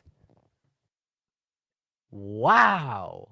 Oscar, thank you for the $10 on Venmo. I appreciate you for the love. W Oscar in the chat. But damn, guys. Okay, listen. I had a good conversation with Vor. I don't think he ran. I legitimately don't think he ran. Bring him back. Is he in? Oh, okay, he's in the requests. Yo. You fucking ran, dude. Right. Yeah, my wife called and it could do that feedback loop thing, so sorry. Oh, no worries, Sucked. bro. Well, all right, welcome back. All right. Okay. Well, I think we left off on a good point as far as our conversation that we're having about Christianity. Was there any more things that you wanted to go through with that, or did you want to talk about my worldview? Yeah, we're gonna talk about your worldview, and before we do, I understand there's issues with my worldview. There's definitely issues with your worldview. At the end of the day, we all choose to believe something. So I've had a good hour or whatever under the hot seat. Now let's flip the script a little bit. Dude, I'm not gonna lie. Yeah, this is gonna be brutal for me. Go for it. Take it away, Mr. Vor. Dude, My wife's calling me again. Echo. Okay. Well, hey, Uh, if you need to go, no worries, man. am I here? Is it not feedbacking? Yeah, it's not feedbacking. Oh So you could man. like you could stop the feedback by going on pause, like closing out of the app, and then just going right back into it. Yeah, which I tried last time and it just kicked me out. So I got to like figure out. I'm sure she's going to call me again. But okay, so let's try and do this quick. I get the next call, whatever. Maybe we just bail. But okay, Go for it. so you don't think there's a God, right?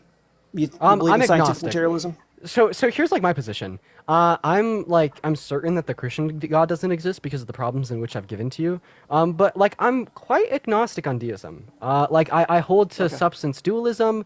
I think there maybe could be like a deist God, but like I still lean more towards naturalism. Okay, that's really, really fair. Obviously, very intellectually honest. I actually consider myself an agnostic theist, meaning that I don't know, but I believe. And to say you're an agnostic or even agnostic deist or agnostic, you're open to that idea. I I'm think that's very really open to fair. deism. Okay, so leaning materialism, which I understand. How do you feel about the current creation model, creation myth of the origin of the universe, the Big Bang Theory? Well, in context of the Big Bang, I think that there's a couple of things that we could say here. Like, I think that like we know that the Big Bang like did occur due to the fact that like all that is the rapid expansion of the universe, and we could still observe that through like the redshifting of galaxies moving away from us. Then on top of that, we could like observe what is it, the EMDR, the electro microwave radiation frequencies CMBR. left over. CMDR, thank you. Left over from like the rapid expansion period of the Big Bang. So I think that like we could like assume that theory is the most probable case. Okay, and that's fair. So the issues with both of those, you know that the expansion is accelerating, right? It's not just so if the universe had a beginning point, which we'll talk about in a second, and it's caused this, like a explosion, and everything's moving up away really fast. Over time, that speed would either stay the same or would slow down. Would you agree? Um, Yeah, I think that's the most probable, but I have heard that it is like still like it's accelerating and this could cause like a great rip or some shit. It's accelerating. So it Okay. expanded, and the expansion is accelerating. So what science has done is they've invoked something called dark energy, which is something they can't see or observe, but it's causing everything to move apart, move away from each other really rapidly. Hasn't been proven. It's a speculate, whatever. The next one is I have a friend named Blitz. It yeah, seems like I Blitz know likes to Blitz. talk about like dark energy with some level of certainty, but I don't know anything about it. Okay, well, dark energy, he shouldn't speak of with any certainty, other than he is very much a materialist, and so they materialists need this. Now, you're not a diehard materialist; you're open to the idea of an creator. Yeah, So, but just to touch on, like, I've talked to Blitz a few times before, and I think that like it's like proven that there's like interactions between, like we could no, prove the interactions with the dark nothing. If matter. you proved dark matter and dark energy are different. If you proved dark energy, you'd win a Nobel Prize. There's no proof for it, but Um, that's I fine. mean, And do you want to get Blitz up in here? do we have time to? Hold on a second on It's that. up to you. You I'm can just, invite him. I, It's just that him okay. and I are going to go into. It's going to melt down with the blitz in my. You're going to be standing by, which might be good, because then you could see whether you agree with him or not. But I am at work, and I don't know if I can do that for another hour. So I can do like at least another 20 minutes. But if you want to talk to Blitz about it, he can maybe come in. This is only part of it. I wanted the big thing about the Big Bang that I actually wanted to start with is where all the matter came from in the first place. That's the first thing that we need to talk about. Why did this happen? Oh, you're asking me a question. Yeah. Like I don't think that we'd have a sufficient explanation on what occurred prior to the Big Bang, just because we don't have any data. But like the particular reason that I would reject like a theist model is just out of an accordance with Occam's razor. Like we could like imagine like two like ways to explain the data set of what is the universe. The first way would be the theistic model, and then the second way would be the naturalistic model. In the context of the naturalistic model, we could assume some fundamental set of particles or something analogous to that that was infinite in nature and had the necessary properties to give way to life, in the same way the theistic model assumes a God that's infinite in nature and has the necessary properties to give way to life. But I think that the naturalistic model would be more probable because you have to assume less for it to be true. Like you don't have to assume it's all knowing, you don't have to assume that it's all good, all powerful, you don't have to assume that it has consciousness and intent, etc., which by nature makes it more probable. It doesn't make it more probable. Based on logic. claim. No, based on logic, it doesn't. Because, Parker likes to say commitments. The idea of the universe creating itself, or some predecessor of the universe in a natural world, natural universe creating itself, these violate the laws of logic and the laws of physics. Okay? It's a claim. Do you understand time is a part of the universe, a part of space-time? Yeah, I understand that to some degree. So if the universe, space itself is related to time, how is there a time before the universe? Like there wouldn't be. Like if we're just talking in like some like temporal, like we just couldn't speak in temporal language prior to the moment of creation, which I think could also be said under like the theist perspective, right? Because if you're saying that like God created the universe outside of time, well then how would God interact with time? Because I think if we're like denoting some causal sequence of events of someone praying and then God answering that prayer, this is particularly speaking in temporal concepts. And if God's outside of that, how could we apply temporality to him? Oh, that's easy. Do you want to? I mean, we're back to asking. Yeah, questions, that's which a is fine. genuine question, Right. Because like Okay, once that's again, fine. like Okay. I'm very agnostic on naturalism and deism. Cool. That's a great place to be. That's a very intellectually honest place to be, and I appreciate it greatly. Okay, so the idea of God existing outside of time is he exists outside of our time. He doesn't exist outside of the concept of time. He exists in I think we could call it other, the place other, or the kingdom of God, or whatever. This is an idea that theoretical physicists have talked about. It doesn't have to be where God is, but it could even be the kind of thing that you're talking about that would have pre-existed the universe. This place existing in its own time version, whatever reality of time there would be, and then giving rise to the time that we know of, which kind of we're sure had a beginning. This makes sense that atemporal reality existed that gave rise to our temporal reality. And what's the issue with applying this to the naturalistic theory of the conception of the universe?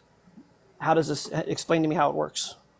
Well, like the same mechanics in which you just described to me, how God would operate outside of time, right? I find this to be like a assumption that you would make on God. So, like, We know, would there be any like scripturally, we issue know with? he's outside of time. We know that he's outside of our universe's time. Yeah, but I'm more so talking about the assumption between him and his interaction with time. So why can't I make the same assumption about like the naturalist model with its interaction with a like advent or conception of time in the context of the universe? Because you have a static situation, whatever it would be, a universe that, since in our universe is governed by the laws of physics, and there's no such thing as creation of energy, only transfers form, and an object in rest stays at rest unless acted upon by another object, you would need to invoke basically a miracle to take whatever the spaceless, timeless thing that this is and have it cause the universe. So I mean, you call it a miracle, I just assume properties. I think that we'd have to invoke certain properties, right? But I just assume those properties to be the case in the same way that you assume the desires of God to be the case. Like, for instance, like in order for like reality and the universe and humanity to exist as we know it under your model, right? God necessarily had to have the desires to give way to that. God could have desired for a world full of chewing tobacco. God could have desired for a world full of slime, right? And you just have to assume that those desires were necessary. But I'll just do the same under my model, right? I'll just assume that those properties were necessary. So it says in Scripture that by the design of the universe, his divine attributes are made known to the world. So basically, yes, I agree. He thought this through. He preconceived it, and it's a representation of his mind or his logic or whatever. So I have an agent outside of space and time with the resources necessary to create this universe, and he did. What do you have? Well, I mean, that's just once again an assumption made on the basis of Scripture that would be reliant upon the issues that we've already gone through in the context of the Christian creator, right? I feel like I've shown how the model of a Christian creator is illogical, and like the Scripture would just be a simple expansion about that. So I feel like this would be just as much of a logical assumption as say mine would be. I don't want to fall back into that discussion, but me neither. You don't. If anything, you showed that the character of God is questionable. You didn't show that it's an illogical premise in any way. except for Yeah. saying that a perfect God wouldn't make an imperfect world, which Right. So then it is illogical to assume that the God would be perfect, and as the scripture states that the God is perfect, we could just make the assumption that therefore, like scripture is unreliable, right? And this is just what I'd use to segue into the idea that scripture would give you certain revelations of the nature of God. Well, in the same way, its revelation about God being perfect is unreliable, right? The revelation about God and His properties giving way to the universe would be unreliable. So you just have to assume those properties to be true on an unreliable, non-substantiated basis. What's the issue with me doing the same thing? I was trying to read the scripture about the perfect thing, but that's just going to fall back into that discussion. Okay, so the issue would be initially, if I'm understanding your model correctly, and I want to steel man this, you're saying that the universe either always existed or some natural process gave rise to the universe. Which is it, or is it both, or what? Well, like when this question is asked to me, I don't like. I'm gonna admit this honestly. I don't really know what it means to say that the universe had a start. Like, I think that the statement "the universe is eternal" is quite following, because when I'm thinking of the universe, all I'm thinking of is some plane in which materialistic things can potentially exist, and I don't see any good reason to believe that this plane had a beginning.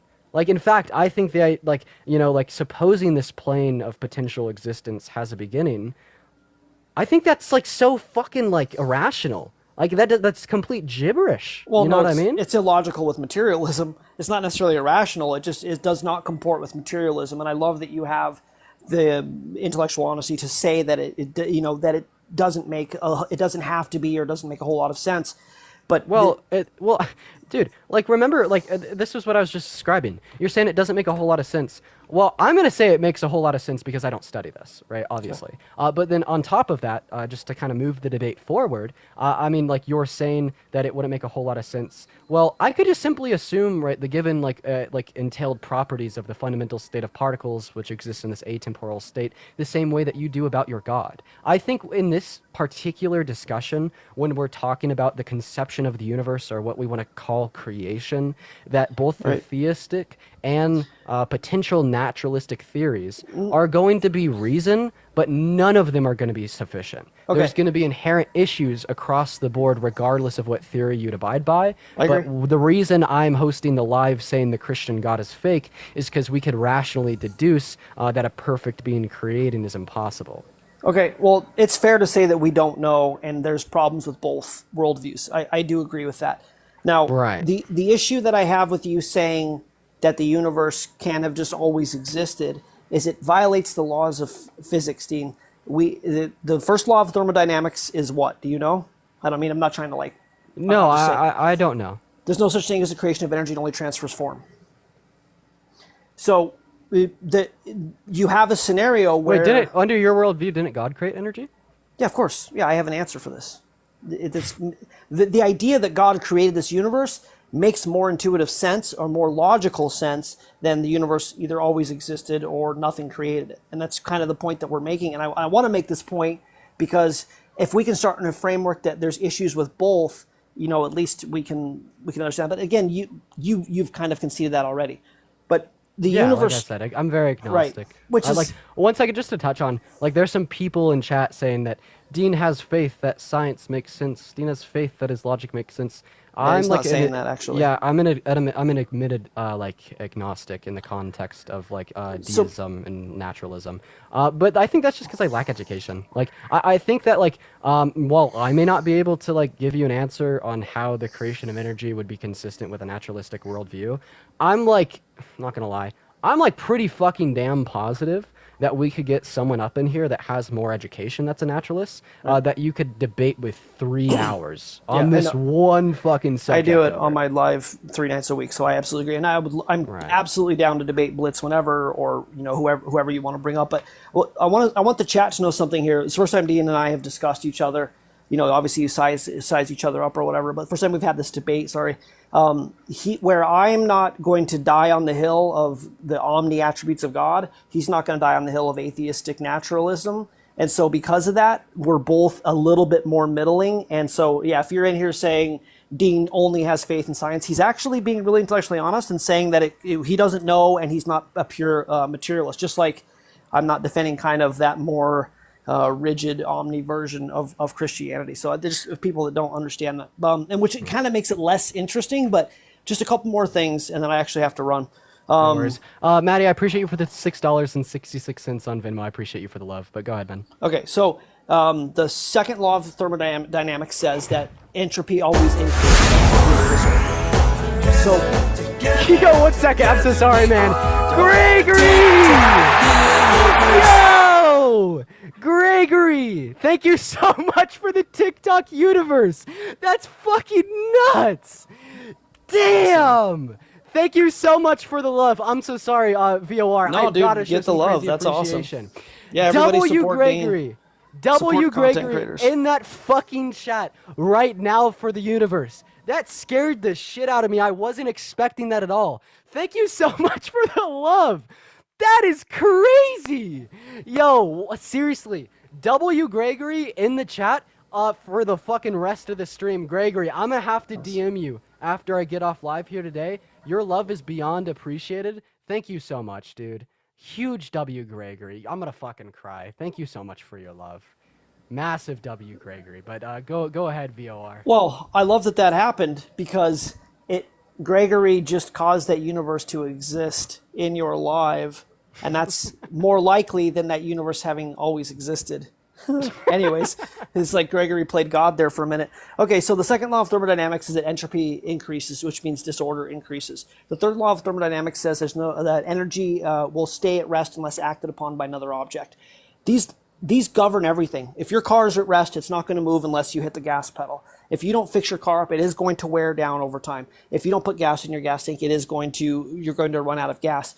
Everything in this universe, your car wouldn't begin to exist if somebody didn't create it. Because we intuit how this reality works, the idea that something with the ability to create it acted upon from outside of the universe and created it, which I believe in a fully formed state, makes more logical sense than it either creating itself or have always existed, and then by natural processes creating things like the sun and the moon and the earth, and then now life and DNA. It's a belief system that you can have, but when you start to, and this is actually really where I focus my content, if you look at the problems in the scientific secular model, let me give you one quick example. According to science, do you know how old anatomically modern humans are, or how long they've been on the earth? Anatomically modern Homo sapiens. 180,000 years? Very good. Thank you for the festival. So 180,000 years, us exactly and our exact functionality have existed. When did civilization begin? I don't know. Can we say like 50,000 years ago? 5,000 years ago. Damn. I mean, I feel like that'd be dependent upon your definition of civilization, but Google it. I get you. If you were to Google when did civilization begin, it's 5,000 years ago in Mesopotamia, Sumeria. This is Sanskrit. This is the first civilization.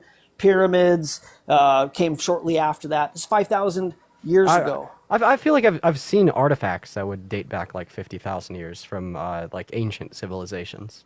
So we can get into how they would date pottery or whatever, but as far as like actual civilization and the growth of human population, this happened 5,000 years ago. And do you have a computer? Do you want to Google it? When did civilization begin?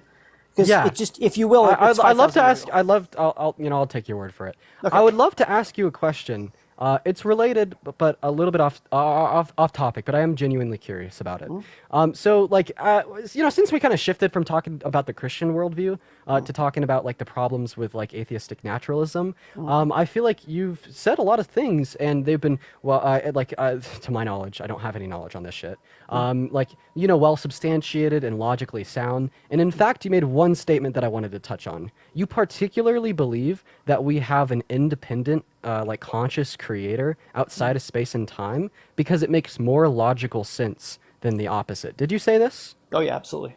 So you are going to base which beliefs you hold to be true off of how logical they are, right? And how you would understand human logic. So my simple question to you is, why don't you do this when we're talking about the Christian creator? I thought that you made it like incredibly clear that you agree that the Christian creator is illogical and doesn't make that much sense given the problems I gave to you. So, in the same way you'd hold to an intentful creator over atheistic naturalism Right. because it makes more logical sense, why wouldn't you hold to some other form of a deist god in comparison to a Christian god Right. because I it love makes that more you asked logical that. sense? I love that you asked that. So, just quickly, the only thing that I conceded to about God being illogical is the definition that you gave that a perfect God wouldn't create an imperfect world. I'm very calculated in my responses. So I'm not saying God isn't illogical. I'm saying there's ways for humans to basically talk themselves out of God being logical, but the exact metric that you gave, I disagree with. Now, Wait, aren't you doing the same thing by like apparently talking yourself out of naturalism? but it's possible. I mean, I biased. We all have biases, and I'm biased against. I believe in the God of the Bible, and I'm biased against secular materialism. So Why? I'm going to see it through that filter for sure. Well, why don't you just recognize your bias in the context of the Christian creator and attempt to be like less biased and move towards some form of deism? Right, I think but that'd I be have. much more compatible with your I worldview. actually, I deconstructed from Christianity, and then when I came back, I started off as kind of more of an agnostic deist kind of thing. Something made this, just looking at the sun and the moon and the sky, and understanding that there's male and female genitalia, and they had to be there, and chicken and the egg, and trees have seeds, and down the line, whatever. And then as I started researching more, my confidence interval in the God of the historical account of the Bible has never been higher. From Adam and Eve through the flood to Jesus Christ, David, Solomon, that shit happened. It happened. Jericho, Nineveh, that it's historical. It happened. And as far as it being the God of the Bible, I'm okay with saying there's things that he did that I don't necessarily understand or agree with, because it doesn't change who he is, right? He could be an absolute tyrant, and it wouldn't mean that he isn't creator. That doesn't disqualify him. If he could be a tyrannical creator, and it just is what it is. I mean, but it's just not the God of the Bible then. Not the Christian God. But here, how about this? I feel like we exhausted a lot of conversation in the context of the Christian creator. We kind of went through like everything. And then like, as far as the conversation that we've had on like the comparison of atheistic naturalism to like some form of a creator, you're not going to really get far with me because I don't like know that much about physics, etc. Right. So how about this? I'll follow you, and I will watch more of your debates that you apparently have on this 3 days a week. Talk to Dr. Blitz a little bit more, then maybe down the line we can have more of a formal debate when my position on how the universe came to be is more sound and not a suspended judgment. That's a great idea. I think that if you want to coordinate it, whoever, you get geneticists or Blitz or whoever, ideally if there's because I'm not great at genetics or geology, but I can give a pretty strong response to everything from Adam and Eve to the flood to the creation of the universe, etc. So let's have a more organized debate, because where you're more middling, you can hear their side and go, yeah, VOR's full of shit, or you can hear what I just say as it and stands, go, wow, I'm just an know. agnostic on that. Right, I understand. But hey, man, honestly, Right, man. fucking great conversation. I appreciate you for coming up. Yeah, bro. Thanks for having me on. Yeah, have a good one. You too. All right, y'all. Yo, first of all, before we move on to the next guest, Gregory, thank you so much for the fucking universe. That was just incredible. Like I'm so thankful for you and all of your love. That was just so fucking kind of you. I just wanted to touch on that a little bit more before we go on to the next debate. But honestly, dude, that was a pretty good conversation we just had with Vor. I think, if I'm being honest, chat, I do think I kind of beat him in the context of the Christian God. But of course, he had a lot of interesting points about the conception of the universe. But like a lot of those, I can't really debate because I am self-admittedly an agnostic on some form of immaterialism or like atheistic materialism. So, anyways, fucking great conversation we had with Vor. Great conversation we had with Vor. We're gonna move on to our next guest. That took up a lot of the live. This 2 hours and 36 minutes. So we're gonna go ahead and do maybe one or two more discussions. We're having a lot of fun. Let's go and bring up our next guest, Jake.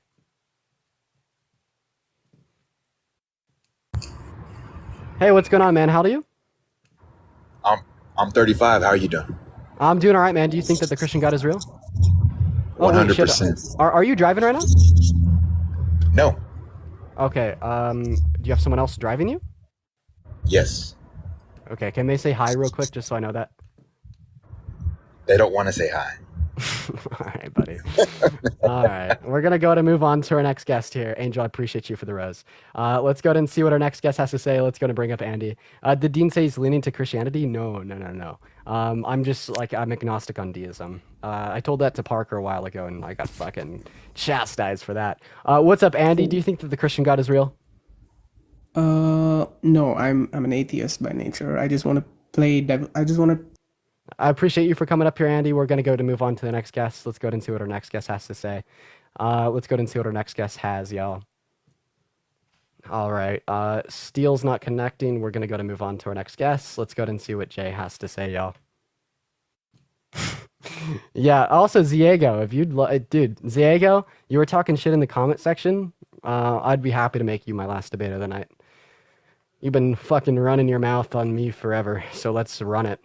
Honestly, we're gonna give Ziego a minute to request if he wants to. But until then, we're gonna go ahead and pull up our next guest. Hey, what's going on? How old are you? I'm 26. You're 26. Very nice. Do you think that the Christian God exists? Indeed. All right. Why so, man? Well, I mean, it's historically accurate. There are historical information that Jesus Christ did exist. Even Muhammad himself, who is a Muslim, claims that Jesus Christ did exist. Then you have other... I claim the same thing, right? But how do we know that Jesus Christ was divine in nature, or like resurrected or did miracles? It's completely true because that he actually did risen is because of all the prophets, all the eyewitnesses. No one will die or sacrifice their own life for something that is false, right?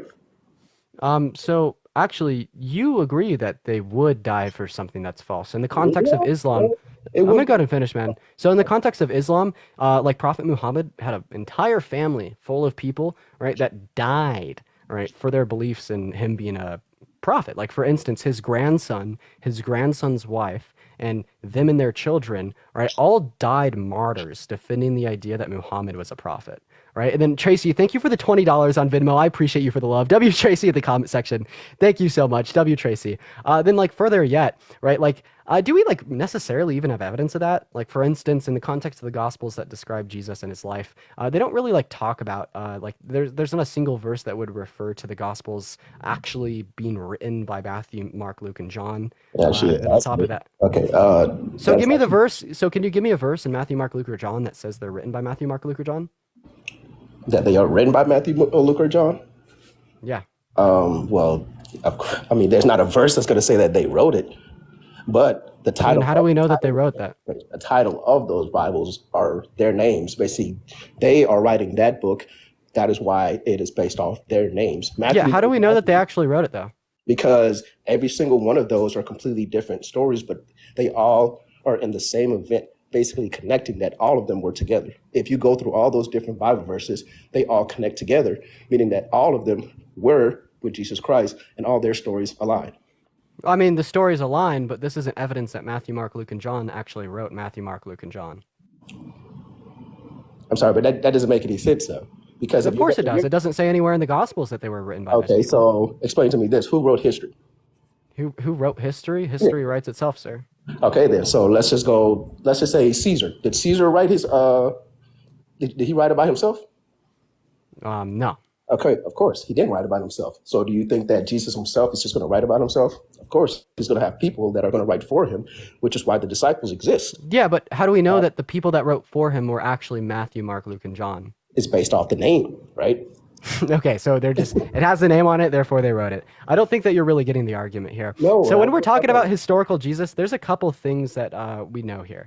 First of all, I'd say that like the historical Jesus was a Galilean Jew, right? That was born, that died at about the age of 33 or 36, 33 to 36 AD, right? And he was crucified by a Roman emperor via execution by the name of Julius Caesar. Sorry, not Julius Caesar. Sorry, Pontius Pilate, right?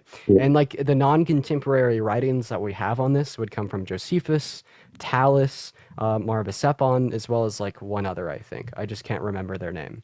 And none of these would necessarily give any evidence that Jesus actually rose from the dead. They just more give evidence that he existed and he was put to death. And maybe people thought that he was a Messiah, but most of that is probably interpolation of Josephus's writings. So what exactly is the evidence that Jesus actually did rise from the dead?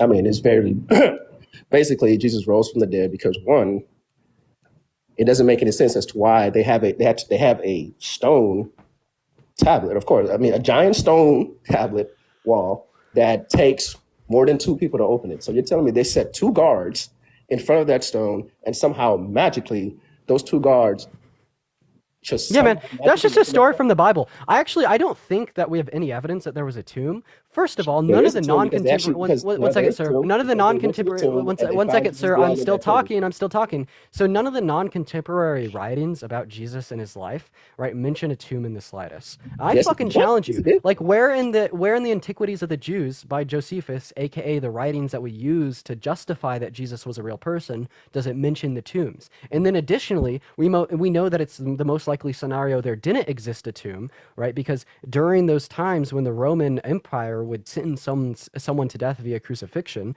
it's a most likely scenario that they'd either leave them on the cross to decompose or bury them in the mass grave. Is he running? I was just trying to figure out because you were saying that. What? Actually, no, that doesn't make any sense. What? That didn't make any sense. Okay, so that doesn't make any sense because that doesn't make any sense because when all the historians and archaeologists were looking for Jesus' tomb, which they did found, they found other tombs as well. So you're I don't telling me think they did. tombs. You're telling me that Can you give me any evidence that we found Jesus's tomb? yes, it's in Jerusalem.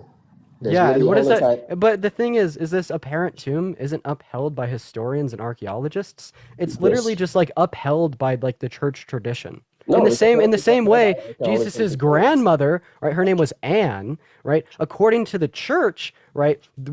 We've found Anne's skull 8 times, according to the church. said There's Jesus- 8 different skulls, right? That belong to Jesus's grandmother. But this is just all fucking church tradition that we know is bullshit. So what's like the historical Jesus- or archaeological evidence Who that we is found Jesus' Jesus's grandmother? tomb? Her name was Anne. Jesus didn't have a grandma.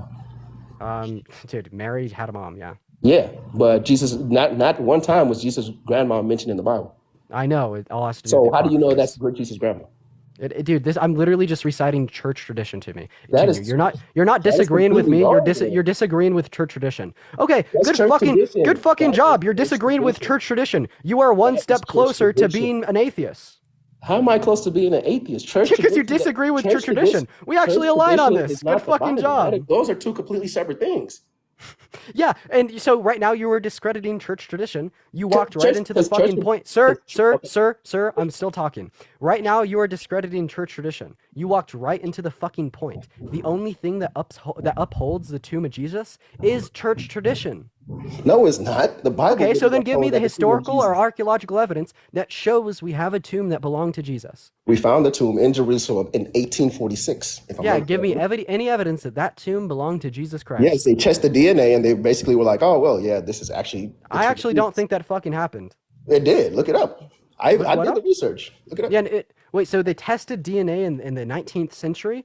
Wait, Not 19, the 1818. They found it in 18, and scientists are wait, still 1 second, studying wait, his blood what right the now. fuck? Wait, are you saying that we had the means to test DNA in the 1870s?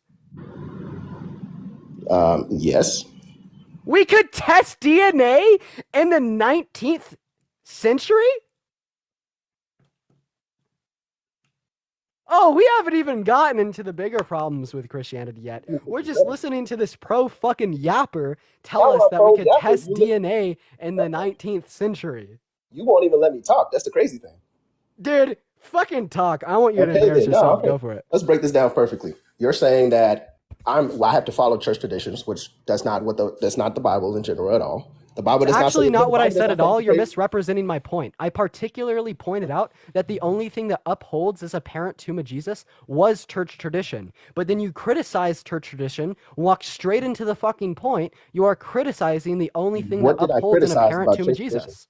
What did I criticize about church traditions? Yeah, the notion of Jesus's grandmother and the apparent 8 skulls that were deemed to be credible, not real, church and true tradition at are the all. Yes, it is. No, it's not. That's made up. What do you mean? Made up by that's what? like that's like Catholic literally telling me that I have to pray to Mary when the Bible when the Bible Okay, doesn't to even tell us be to pray fair, it Mary, was like right? Catholic church tradition. It So was where- Catholic where- church tradition. Where's that information of the church tradition that Anne is Jesus' grandma? Yeah, let me pull Give it it up to for me. you. Wait, what church tradition? Jesus's grandma and her skull, and how there's like 8 popes in the context of the Catholic Church that were apparently unfathomable that said we had it. See, you said popes. That's Catholic. Right, that is. It is Well, Catholic. most of Christianity was Catholic. No, It's only until Martin Luther Christianity that we. started in Ethiopia. What are you talking Well, hold about? on. The Ethiopian The church Ethiopian- is a very unique church, right? It's very unique. Like they accept books that 99% of Christians don't accept. So Yeah. they are a very unique sect. Yeah, so I'm just going through it. Yeah, and like this is something else that I mentioned. Like earlier you had asked me about church tradition and where we get it from, and like I denoted the Apocrypha, and this is exactly like where we would see this tradition of Saint Anne. So Saint Anne is like venerated in the Orthodox Church, the Eastern Catholic Church, the Roman Catholic Church, as well as like Lutheranism, as well as like the Coptic Anglican Communion, Orthodox. etc. For Right? And people this that is don't all understand like comment, the they- grandmother of Bible is the oldest Jesus. Bible. That's why I said Ethiopia. Wait, I just showed you how, according to the church tradition of Orthodoxy, the Catholic Church, as well as particular Protestant denominations, they uphold this idea that Anne was the grandmother of Jesus and she's a saint that has been venerated. Which is false.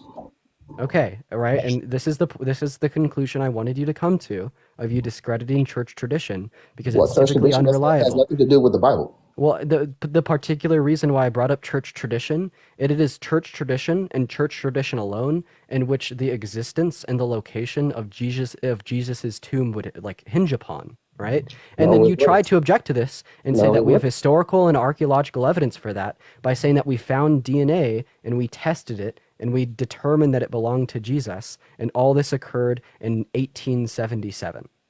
Yeah, there's like 5 things wrong with that statement. Well, Yeah. we found the tomb in 1876. I don't remember. I don't know the date of when they did the DNA test, claiming that that is Jesus' tomb. Is he talking about Ron Wyatt, maybe?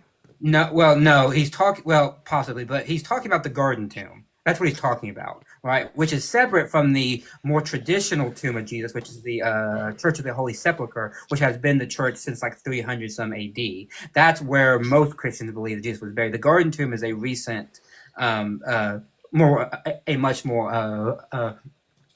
recent discovery on that front. But your whole DNA thing is wrong because I'm just going to say it. DNA wasn't found until 1953. So I don't know what exactly you're talking about them testing it in the 1870s when no one knew that DNA was actually a thing. It took Francis Crick until 1953 to find it. Well, I guess my research was wrong on that one. But I'm pretty sure that we did find the tomb. Can I ask you like I know that we've been talking about like a lot of the historical evidence for Christianity. Can we shift the conversation and can I get you to like say some really fucked up shit in accordance with your scripture? It depends. Are you going to take the scripture out of context? Fuck no. We're going to put it right in context. I got a question for you. Do you think that ethnic cleansing is always wrong? Ethnic cleansing? Yep. What do you mean by ethnic cleansing? Yeah, the eradication or killing of a group because of their ethnicity. Let me guess. You're talking about Old Testament. Yep. And which verse? 1 Samuel 15:3, God specifically commands Saul, right, to lead his men from Judah to kill the Amalekites, right? If you'd like the particular representation of this verse, it says, "Now go and smite the Amalekites and utterly destroy all that they have and spare them not, but slay both man, woman, infant, and suckling, ox, sheep, camel, and ass." Right? So this is by definition ethnic cleansing. So I'm just asking you a quick question. Do you think that ethnic cleansing is always wrong? You're on pause. I can't hear you unless you're able to see me. I was just going on my Bible. But did you not read before that? Yeah, I read before that. Okay, do you know the reason why then? Yeah, because I've heard one person say it's because they were doing really bad things. I've heard another person say that they're like a non-human hybrid. The justification doesn't really No, matter. It's just the fact that you think it was justified. They were doing extremely evil things. What they were doing, they were going around capturing kids and children, killing all the men. They would, R-word the women and sell the kids. So they were doing all that. And he said, if you read it, Were the infants doing that, sir? Hold up, let me. If you read it, you would know that God sent a prophet to tell them, "Hey, you need to stop before I take all of you away." Well, guess what happened? They killed the prophet. And God said, "Okay, And he went and he told Saul to go up there and just end them. Wait, were the infants killing the prophets? No. So The then adults were. why did God command the killing of the infants? It's because, which is very simple, if you let them live, even with the infants, what's going to happen is that they're going to revolt and do the exact same thing all over because their hearts were already evil. And God knew that there was nothing changing about that. Evilness associated with heart. Okay, cool. Yeah, so you think it was justified for God to do this. So you think that ethnic cleansing is sometimes okay. If there's a good reason for it, then yes, of course. So say it out loud. Say that you think that ethnic cleansing is sometimes good. No. Wait, why don't you want to say that out loud? Because you're going to take it out of context and use it for something else. No, you have to have a reason. Wait, are you saying that you disagree with that? Are you saying that ethnic cleansing is always wrong? If so, God did something wrong. No, God didn't do anything wrong. God Okay, is so then ethnic cleansing is not always wrong, and ethnic cleansing is sometimes good. Go ahead and say it out loud, sir. No, that's All right, what you're doing. Wait, Okay, all right, this is wait. what you're How doing. about this? No, Is no, the no. following This- statement true or false? This is sir? this is what you're doing. What you're doing is you're trying to equate God to man. That's what you're trying to do. Not really. Yes, I'm really that's what not. That's what you're doing. I'll just go. You're I trying to say, think that was oh, like a really well, weird if God statement. does this, then it's bad. I'll just go ahead and ask you a question. Is the following statement true or false? Ethnic cleansing is sometimes good. If it's the Lord's will, then yes, it's true. If it's human will, then no. Okay, so you did say that statement is true. No, that's So not go what I ahead and said. say. That's not Oh what I wait, so said. that statement is false, You're twisting my words.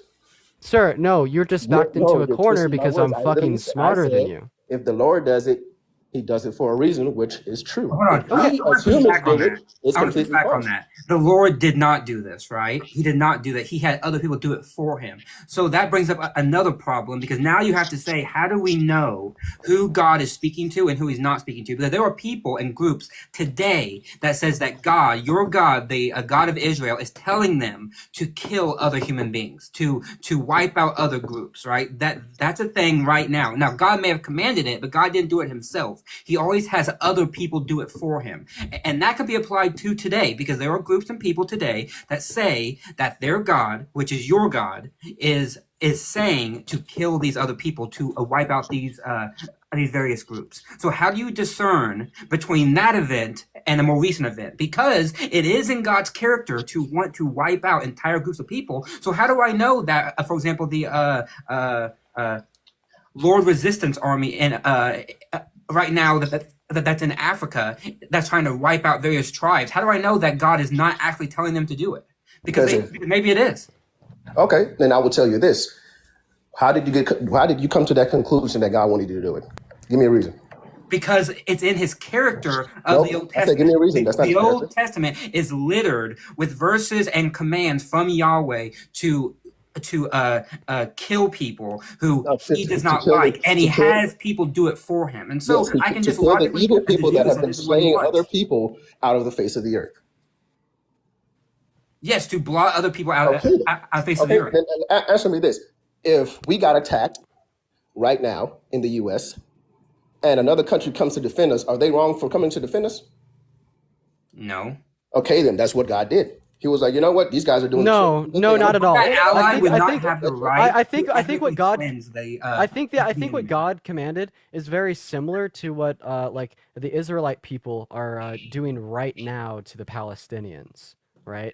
They claim some And I'm mode pretty of sure self. God- I'm gonna go ahead and I'm gonna go ahead and finish. They claim some mode of self-defense, right? I.e., the 10/7 Hamas attacks, which of course were bad, and then based upon that, they then kill innocent men, women, and children. All right, and I think that this is ethnic cleansing. I think it's genocide, and I think it's wrong. That's not ethnic cleansing. But then That's human- additionally, that's human rationality right there. That's a human doing their evil things in their own evil ways. right, but basically the point that I'm getting at here, like the entirety of the argument, right? It's not necessarily discrediting the basis of your justification.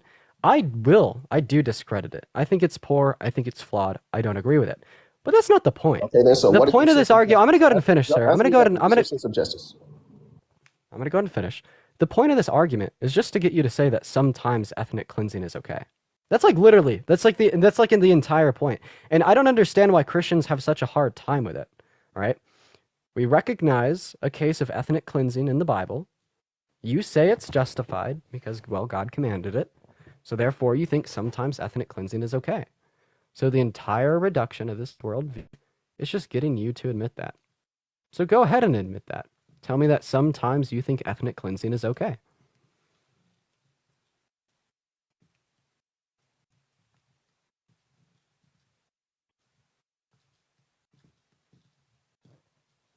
You have to click on your profile picture and click the icon of the mic to unmute yourself.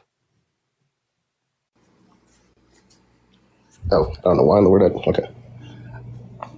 What I was saying is that no, what you basically did was you just took my words, twisted it, and brought it to your own conclusion of what it's supposed to be. Now, let me Is my conclusion false? ask you this. Let me ask you this. Is my conclusion false? What is your sense of justice? What's good Sir, is my conclusion false? Yes, of course. Okay, so you don't think that ethnic cleansing is sometimes okay. Therefore, That's you not think what I ethnic cleansing. said.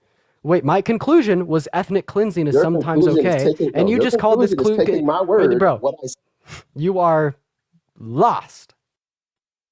My conclusion was ethnic cleansing is sometimes okay under your worldview. You said this conclusion was I find it false, funny that you literally talk over me every single time. right? Because we're trying to make a point here, and you're just skedaddling out of the corner. How am I skedaddling out of the corner? You won't even let Yeah, me finish so- what I'm saying. Is ethnic cleansing sometimes okay, or is ethnic cleansing always wrong? For humans, yes. For God, no. That you didn't answer my question, sir. Yeah, I did Is answer ethnic your question. cleansing is ethnic cleansing sometimes okay, or is ethnic cleansing always wrong? Okay, answer me this. What is your sense of justice? What is Okay, your- sir, what is if you don't answer my question, I'm No, going no, to move you on asked to the me next questions. It's guest. time for me to ask you a question. You are absolutely pivoting. You are dodging. How am You are I pivoting? I'm using skedaddling. the exact same Because thing I'm that you just asking you a asked me. very simple question. Is I'm ethnic just- cleansing sometimes okay, or is ethnic cleansing always wrong? Bruh, I answered it, and you just keep No, you taking it. didn't. Is Yes, I ethnic did. cleansing sometimes okay, or is ethnic cleansing always wrong? For humans, yes. For God, no. There's your Right. answer. So I understand that you're saying in accordance with humans, right, ethnic cleansing is always wrong, but you're adding a qualifier on to ethnic cleansing always being wrong, right? So therefore ethnic cleansing is sometimes okay. For God, yes. For humans, no. Wait, if we're talking about God, ethnic cleansing is always okay. Yes.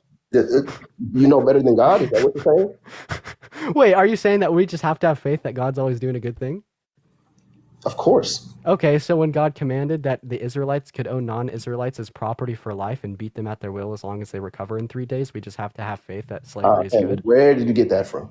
Leviticus 25 verses 44 through 46. Okay, read Your it. male and your female slaves are to come from the nations around you. From them you may buy slaves. You may also buy some of the temporary residents living amongst you and the members of their clan born in your country.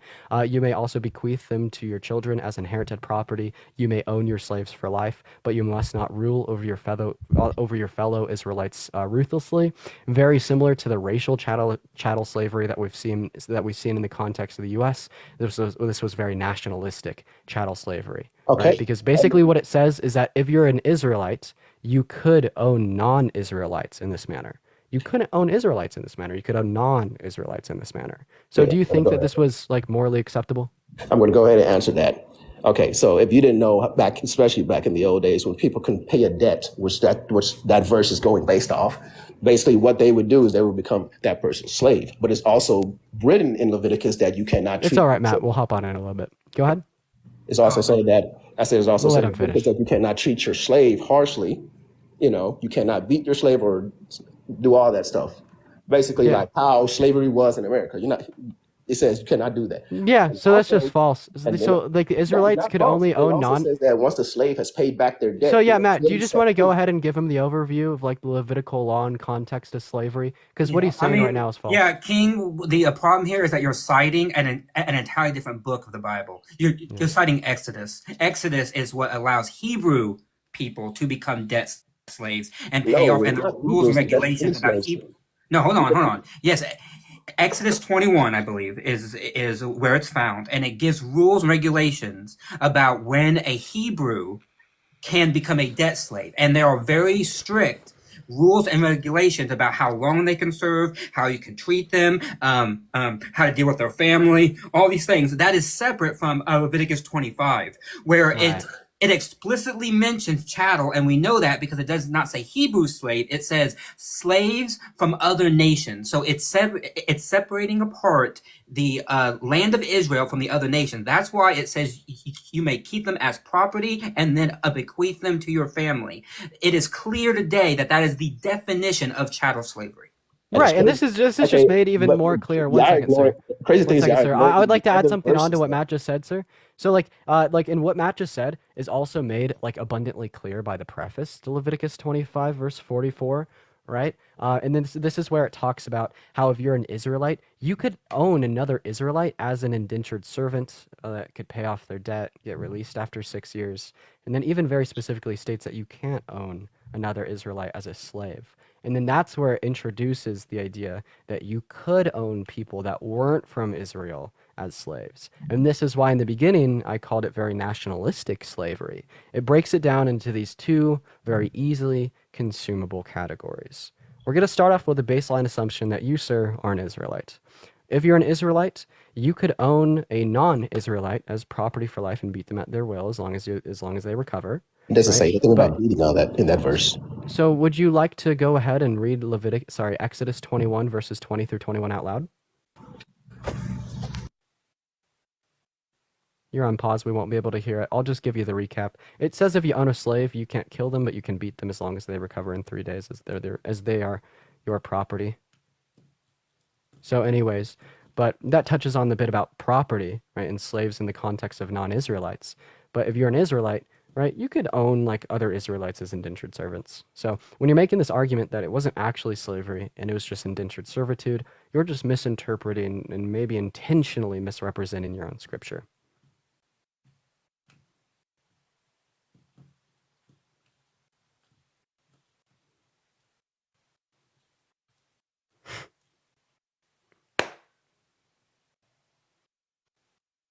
Yeah.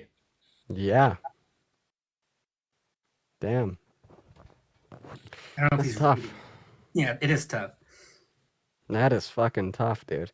I am like doing this all. I'm so fucking lightheaded, man. I am like, I am so hungry. I'm probably gonna in my stream after this and go Do get it. some food. Also, for everyone that's been commenting about Brooks, I'm DMing with him in private.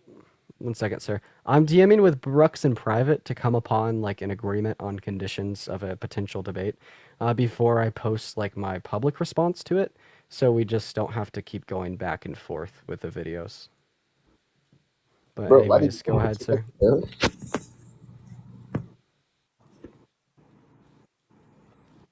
What are you saying, King? Dang, y'all can hear me now? What Yeah, we can hear you now. what just happened? I was talking the whole time and none of y'all could hear me. Sure. It was the good Lord who was who was muting you.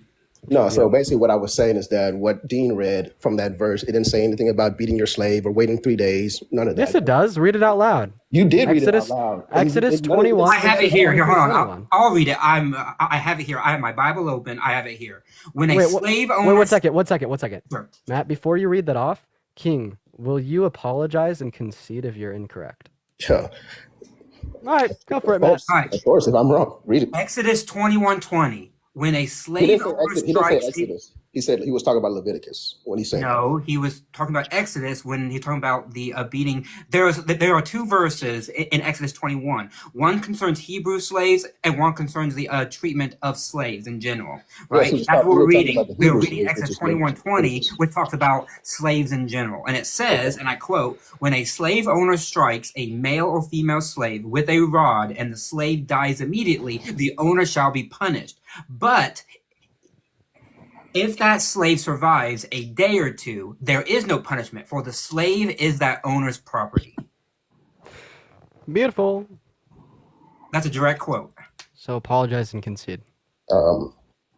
That's not what you said, though. You said that they beat them for 3 days and then they have to wait 3 days to beat them again. No. I said No, that he a didn't. slave owner could beat their slave as long as they recover in 3 days, as they are their property. Okay. That's how we're going. What is the fucking... The fuck? hell? Okay, there it goes. So do you think that this was morally acceptable? Of course, that was not morally acceptable. So God commanded something bad when he said that you may own slaves? Wait, hold up. Good question. Okay, for Exodus 21, who was speaking? God. God. You know how I know that? Because right previously in Exodus 20 is God giving the Ten Commandments. God continues his long soliloquy. It is, and by the way, we know it because it's in quote marks. When it's in quotes, it comes directly from God. Yeah. This is the book after he gives the Ten Commandments. This is all God talking to Moses on Mount Sinai. Yeah. So he goes from giving the Ten Commandments to, hey, let's talk about slaves. Okay, damn, I need to grab my Bible because I know that is. I feel like that is so incorrect. I'm looking at my Bible. Hello? Dude, he's a fucking scholar, librarian, looking at it. historian. Exodus 20, the very last paragraph of Exodus 20 says, "And the Lord said to Moses," and then it just continues on from there. Okay, I'm so really you gonna have read to Exodus. end my live That's the stream, whole by the verse of way. Exodus 21. I'm really Exodus gonna have to- 21 is the verses that we just read from, and it's a continuation of God speaking from Exodus 20. I gotta go get some food, bro. I'm dying. I know, yeah. I'll just finish this out real quick. Damn, I really can't. I can't look at my Bible and be on the video. You can't believe it? Well, I know it's hard to believe, isn't it? But it's true.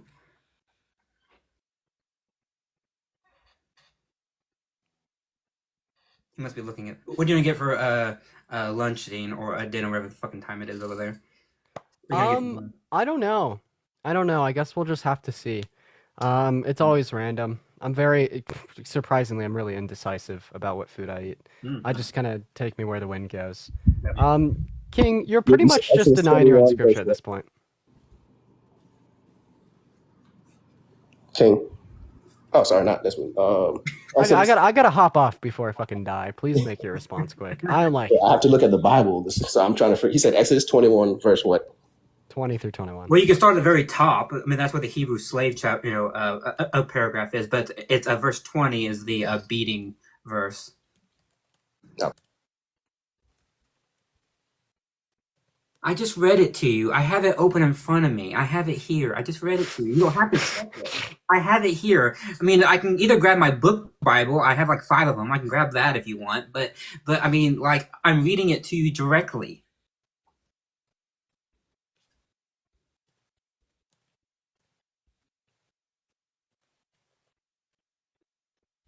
It's sad to me that people have to check this when they can just read the Ten Commandments and they'll see that it's just a continuation. Fucking for real, dude. Someone said I lied.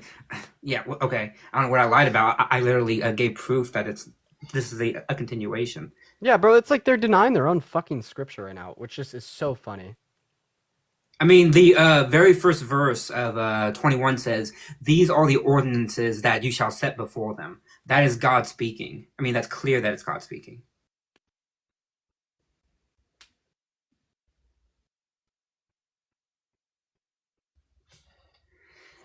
King, I think you're just going to have to concede on this one, dude.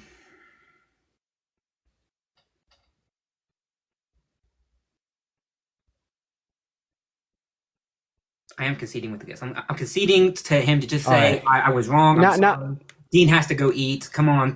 Come on, just like fucking say that you were wrong. Now I actually... I do have to end the stream here in like 5 minutes, point blank period. I just got a call from a cop, so I need to go take that. Oh damn, okay. You know what it's about. Well, keep me updated, will you? Yep. Because unfortunately, I have been roped into this, so. Everyone has, bro. Yeah. So just text me after to let me know how it goes. Yeah. Please. Yeah. Okay. All right, King. What now, King? Okay, sorry, my bad. So I was reading it in King James Version, since that's the main one that I like to read. And yeah, that wasn't God. So it was God. It wasn't. I read it. It was God. It was Moses. I read from literally from verse 1 all the way to down. Hey, what the fuck is Mosaic law, sir? What is Mosaic law? Yes. Some of the law of Moses. Mm-hmm. Dean, the law of Moses. Okay, go ahead, King. I'm pretty sure the law of Moses is the 10 Commandments, correct? Dude, he doesn't know jack shit about his Bible. Honestly, I think it's time to end this, Dean. I think it's time to Yep. end this. Okay. All right. Well, Matt, yeah, I but appreciate I'll talk you to you for soon, coming Dean. Okay. Let me know Yeah. how it goes. I All right. will. I appreciate dude. you so much for coming up, man. Yeah, bye, dude. Have a good one. Take care. All right, and for everyone else in here, I'm going to go ahead and end the stream for the day. I appreciate everyone who showed love today. If you haven't already, make sure to hit that follow button, y'all. I go live every single day of the week, but hey, we're going to go ahead and hit a raid on Tashiki.